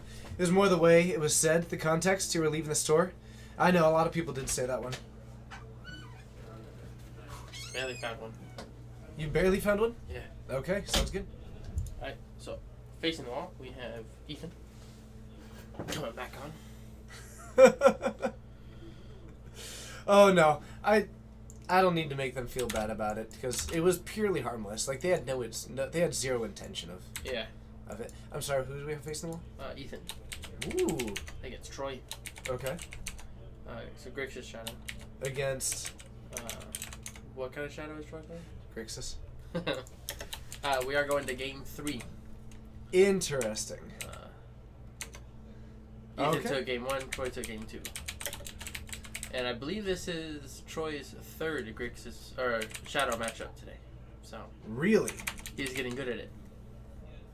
Is that true?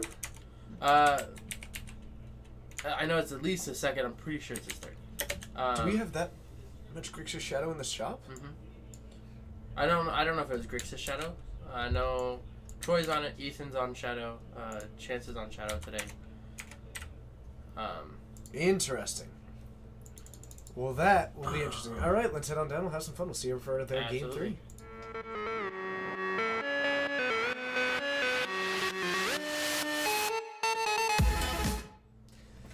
Alright, so these players lining up on the table. Shadow versus Shadow.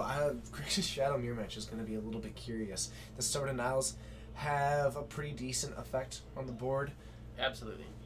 This will be interesting. Siege Rhino Master. He said he can't remember why he put them in. That's why those Leylands were in. You said can't remember? Yeah. I asked him and he's like, I don't remember. Okay. And I was... That's cool. That's fair. And then he was like, maybe discard. And like, they don't run discard. Okay. I mean, it worked. Yeah. I mean, it won. Didn't so get punished. it's just like me citing in Dark Betrayal against Mono Black. Beautiful. I still won. That was you? Yeah. The Ashiok? What? No. Oh no, I was thinking of another time when someone... When Mono Black was the deck in Standard, I was running Minotaurs. That was Mason. I remember that. And, So we have got a Serum Visions from Ethan to kick things off. and Serum Visions from Troy to, Thought Scour, even better. Giving Hitting his opponent Delve Juice. That is... But hitting a Fatal Push and Snapcaster Mage. I think it was just because Ethan kept them on top. Oh, that makes sense. I think it was just to hit that. The only unfortunate thing is that it does feel delved like off of a Gurmag Angler. Mm-hmm. But if you're keeping him from getting cards that he actually desires, could be solid. And draws another Fatal Push, so that's pretty good. Yep. Did not see what either one of those cards were, but top and bottom. And we'll see if Troy decides to Thought Scour Ethan again. Get him good. He does have another Thought Scour. I'd love to see it. And we've got a Thoughtseize coming down. Ethan off to a Thought really Scour, fantastic Terminate, start. Thoughtseize. Wow. Jinx. But only one land. And no black mana. I feel like those we're seeing Serum Visions next turn more than anything else. Probably. Like, I wouldn't be surprised if we see Serum Visions, hopefully find a land, Serum Visions. We might see Serum Visions if he gets the land, then the Right. Thoughtseize. Troy's very forward thinking in this matchup. It's a dumb joke, I know. Taking the Thoughtseize, doesn't want the... Ethan must really They just value go- his hand if he's willing to take the only card that he can't cast. Nailed it. Watergrave coming on down. I would like for Troy to actually use a Serum Visions first if that's his intent. Yeah, Because if he can find absolutely. a fetch land, it could be potentially better. Mm-hmm. And I think it's just the correct sequencing to make right now. Nile Spellbomb. Also not terrible. Actually, I might almost cast this now to just prevent that from being a viable card. There was a Stubborn Denial, but he bottomed both cards. Mm-hmm. Nile Spellbomb could be decent here. If you are worried about a Gurmag Angler coming down, it might be worth it to drop it and pop it before that opportunity presents itself. Mm-hmm. And that is going to be the case. So Troy with a decently sized graveyard. Ethan, if he was relying on a Gurmag Angler, no longer has access to it, and the Thoughtseize coming down. Colgan's command is just worse now as well. No creatures to get back. Yeah, absolutely. I mean, you can still make your opponent discard more, but at this point, the Thought Scour is now working almost to Troy's favor. And taking out the only removal spell in there, Troy now does have access to a Serum Visions as well as a Thoughtseize. Firing off the Serum Visions, probably going to take a look at his opponent's hand here. Stubborn Draws Denial. into Stubborn Denial. We see Tassiger. Tassiger and Gurmag Angler. Yeah, it's not bad. I'm not sure if I want both of them, but I probably want the... Apparently we do. He doesn't look like the Angler's on top. Oh, he does have a Thoughtscar in hand, actually. That's pretty fine to run both. Yeah. One at a time, though, isn't the best, but he also does have... That gives him 3 threats. Yeah. Because he's still got the Shadow in hand. Exactly. And Ethan's been very protective of his hand so far. So I think throwing that Thought Scour or the Thoughtseize down is really, really good because Liliana. you hit a Liliana, which is really, really good. That card's pretty good. I like We're Liliana gonna get the a lot. land that he missed last turn. Nope, it's a spellbomb. Did Troy forget to draw? He did not. He first drew into the... We're seeing the spellbomb. Alright, Gonna crack it to draw a card and to get rid of. Now his scry is significantly worse from his last turn. Scry looks worse. Yeah. But he Thought doesn't- Scour with a couple other. He's got He's got Serum Visions Thought Scour if he wants to. I like Serum Visions now and then Thought Scour. At the end step, untap, drop Mhm. down a Gurmag Angler, something like that. Yeah. Yep. Otherwise, Ethan on 2 mana did fire off that now. Or do you Thought Scour first? Because what if you see 2 really good cards you want on top? I guess you only see 1 good card on top. Because you know the second card's a Thought Oh, that Scour. way your Scry has a bit more relevance. Yeah. That's true. I hear you. I think either way is good. Interesting though, both players stuck on the exact same lands. Ethan a little bit ahead, being at 13 life instead of the higher 16, which is a very odd thing to say. It's a golf game now. And it looks Just like his gonna- Thought Scour and Stone and Now are Troy's mentality here. Not bad choices, but the third land does give Ethan a little bit better of a standing than Troy. Yeah, absolutely. He can play around, say, a Kolaghan's Command decently well, but I'm not sure if Ethan's going to go for a main phase one. Yeah. Then you do... I don't want to talk about bans or unbans, so I'm going to avoid it. Gonna avoid it. Good TJ. Good TJ. You didn't take the bait. For Look at what? me. I don't talk bans or unbans in this stream because I don't They're- think that's particularly useful. It's completely pointless. But I had a point and I stopped myself. I'm proud of you. Thank you. Snapcaster Mage coming on down. Do you Stubborn Denial that? Yeah, Why not? Yeah, he can't do any. I guess you have to wait for him to cast Nazi stuff here. Yes. Okay, that makes sense. But it's worth it. Except you did get rid of another Death Shadow. You've got several threats Oh, in hand. Aaron. Oh, this is such a balanced match. I love it so much. I know. Both players stuck on 2 lands, both getting their 3rd land 1 turn after the next. Both players are equally matched. It's like what? It's like playing the old Pokemon Stadium game. Both Pokemon are equally matched. And Down then, on like, the word full- go. Yes. Oh man, that game was great. That is great. Mostly Lost, it's good to see you. I hope you have a fantastic evening. Thanks for taking a moment to stop by. Oh man, is Justin Noob in here? What's up? How you doing, Zach? Teach. That's me. That's me. That's him. What? That game was great. I used to play against my friend's sister, the mini games of that one. Yeah. Would crush. So, It's great. have you seen the new Magikarp jump game that's been going around? Is it the same thing? It's so there's one of the mini games from Pokemon Stadium is a mini game. Kurt? Yeah, it's you gotta hit the A button to hit the ticker. I was good at that. So, a Tasker coming on down, exiling some of these cards. Looks like we might be keeping the Death Shadow in because of its ability to get back from like Colgan's command. Instead, deciding that Snapcaster Stubborn Denial is a little bit more of the play that we're looking for. Oh, so he can keep both because Serum Visions had resolved that was in the graveyard, and he just forgot to move it from the stack into the graveyard. Classy move, Troy. Classy move. Okay. So we do have a Snapcaster Mage for Ethan. Going up against a Tassiger from Troy. Ethan's got, I think, a little bit more fuel in hand. Just a touch more. I think. Oh, it actually had a decent number more. Though, 2 Fatal Pushes, not great against Tassiger. Yeah, I think.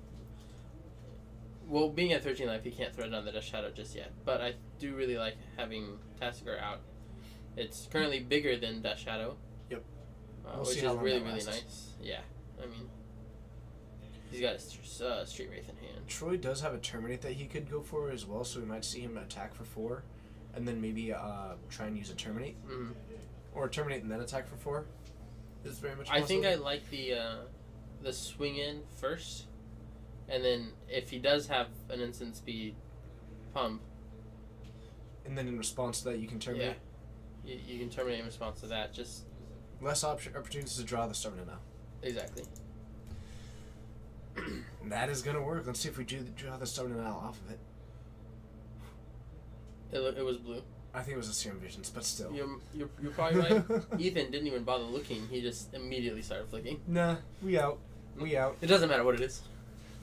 I don't care anymore. Man. You like the Mind Master 3 snap art? Actually, I do too.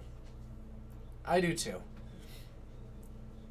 Really, I don't dislike it. That's for sure. I like the original art, but actually I like the new art a lot. I think Yeah. it's fantastic art. It's very ominous looking. Yep. And I like it. And a Fatal Push coming down after that Death Shadow. So a Snapcaster versus a Tasker remains the Use battle. removal where you can. That's right, and Troy does have the potential for active Death Shadows, which is why he was able to put one down, being down to 10. Just the noob. I am so ready for Vegas. Oh, I so can't good. wait. Did you say Josh or Zach? What? That's Zach. That's Zach. That's Zach. That's Zach. That's the Zach that I put you in touch with. Hey Zach. This is Texas. Or as Facebook would say, oh, I can't say that Nope, because different name.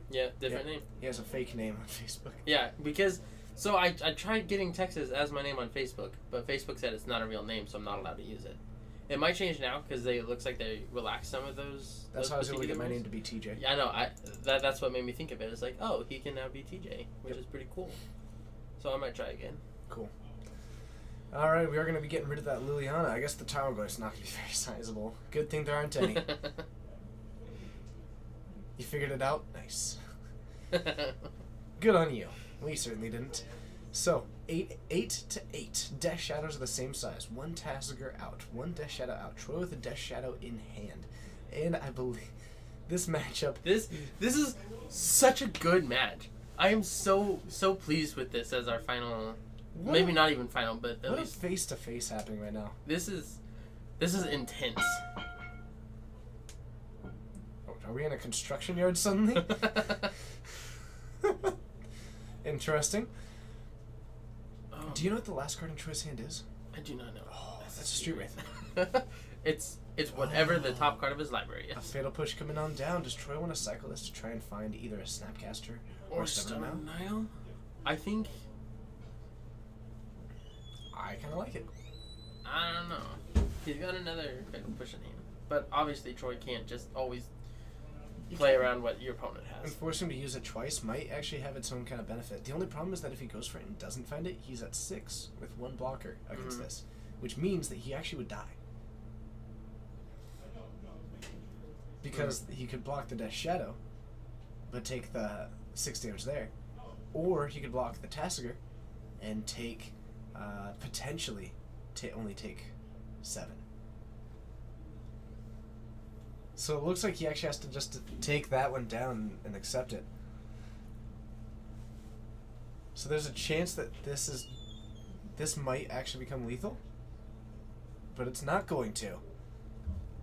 The Tasker just came down this time. No, it didn't.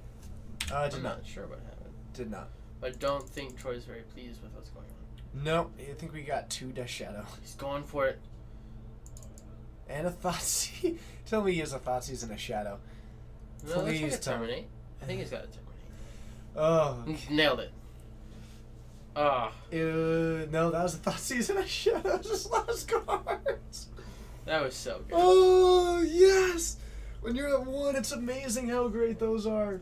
Oh, man, when you're at 1, suddenly all these cards that say pay 2 just don't look as good. Do you still need the EE, just a noob? Okay. So Ethan takes the win with Grexus Shadow against Troy. I really, really enjoyed that game. That was a good mirror match. It was a very, very back and forth game. And they were both doing stuff the whole time. But Yeah. It was like this weird back and forth movement. I liked Yeah. that a lot. That was fun. I would like to watch this matchup more often. Yeah. Certainly. All right, so we're going to head on up to the booth. I'm not sure if we've got much more. I think Tex is going to take a quick sweep, I shall. and we'll see what we can do. See you up there.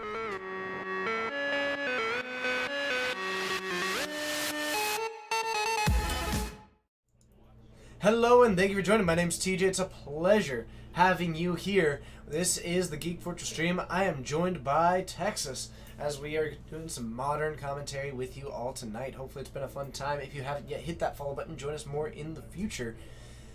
You've Thoughtseize yourself before? I have seen people Thoughtseize themselves before. It's your friend Frankie Clemente's birthday. Can you give him a birthday shout out? Absolutely I can. Absolutely I can. Are they there right now? Are they there at this very moment? Just like everything, you'll be fine. True. That's the easy way to do it. It's the easiest way to do it. It's the only way you can empty your hand versus a bunch of fairy tokens. I hear you. I hear you. I think I've seen Legacy Reanimator Thoughtseize themselves pretty well. You've died to your own Phyrexian Arena? Now that's a shame. That is absolutely a shame. Oh, okay, they're there. Frankie, wherever you are, if you're there, if you're listening right now, otherwise, if you're not listening now, it sounds like it's your birthday, and that is an exciting thing. So wherever you are, whenever you are, and however old you may be getting, or young, if you choose to view it that way, remember that celebrating your birthday is a wonderful thing, because what you are doing is celebrating not only the last year that you had and all the accomplishments and amazing things that you did, but you are also celebrating the year to come and all the amazing things that you are certainly going to do. So Frankie, stay amazing, do what you do, and I hope you all the best. This is a happy birthday? It or- was a happy birthday. Nailed it. Yep. I'm proud of me. Absolutely. And you. It,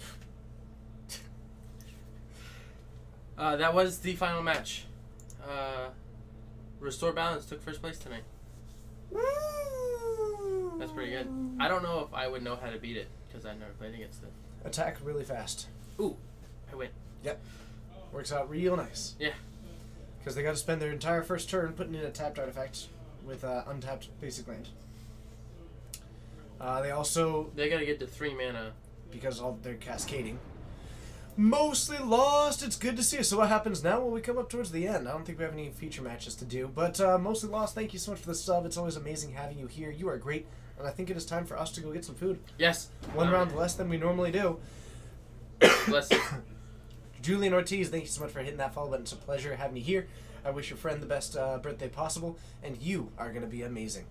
So, next stream will be Wednesday. We do this 3 times a week, but we're coming up towards the end. It's a little bit shorter today. I think the nice weather and the late GP last night just took a little bit of hit. I think it did. There's several players who normally come in today that I did not see today. Exactly. That play Legacy, so. Exactly. Let's go ahead and take a look at who we will be hosting on over to.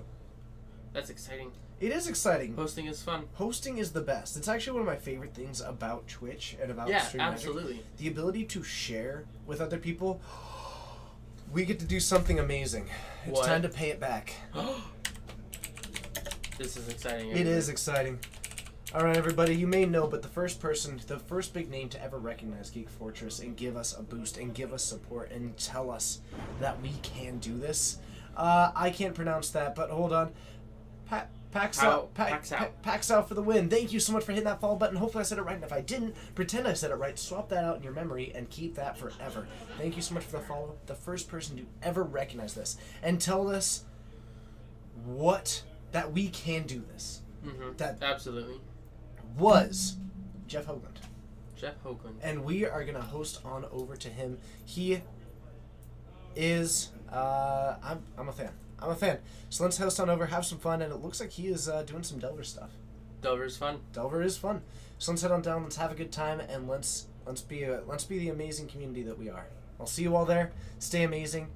Do you have any thoughts? No. All right. Well, from all of us here at Geek Fortress, located in Snohomish, Washington, whether it's good morning, good afternoon, good evening, or good night, you just got to remember that you are a Fortnite. Stay amazing, be amazing, and we will see you there. Good night, everybody. Adios.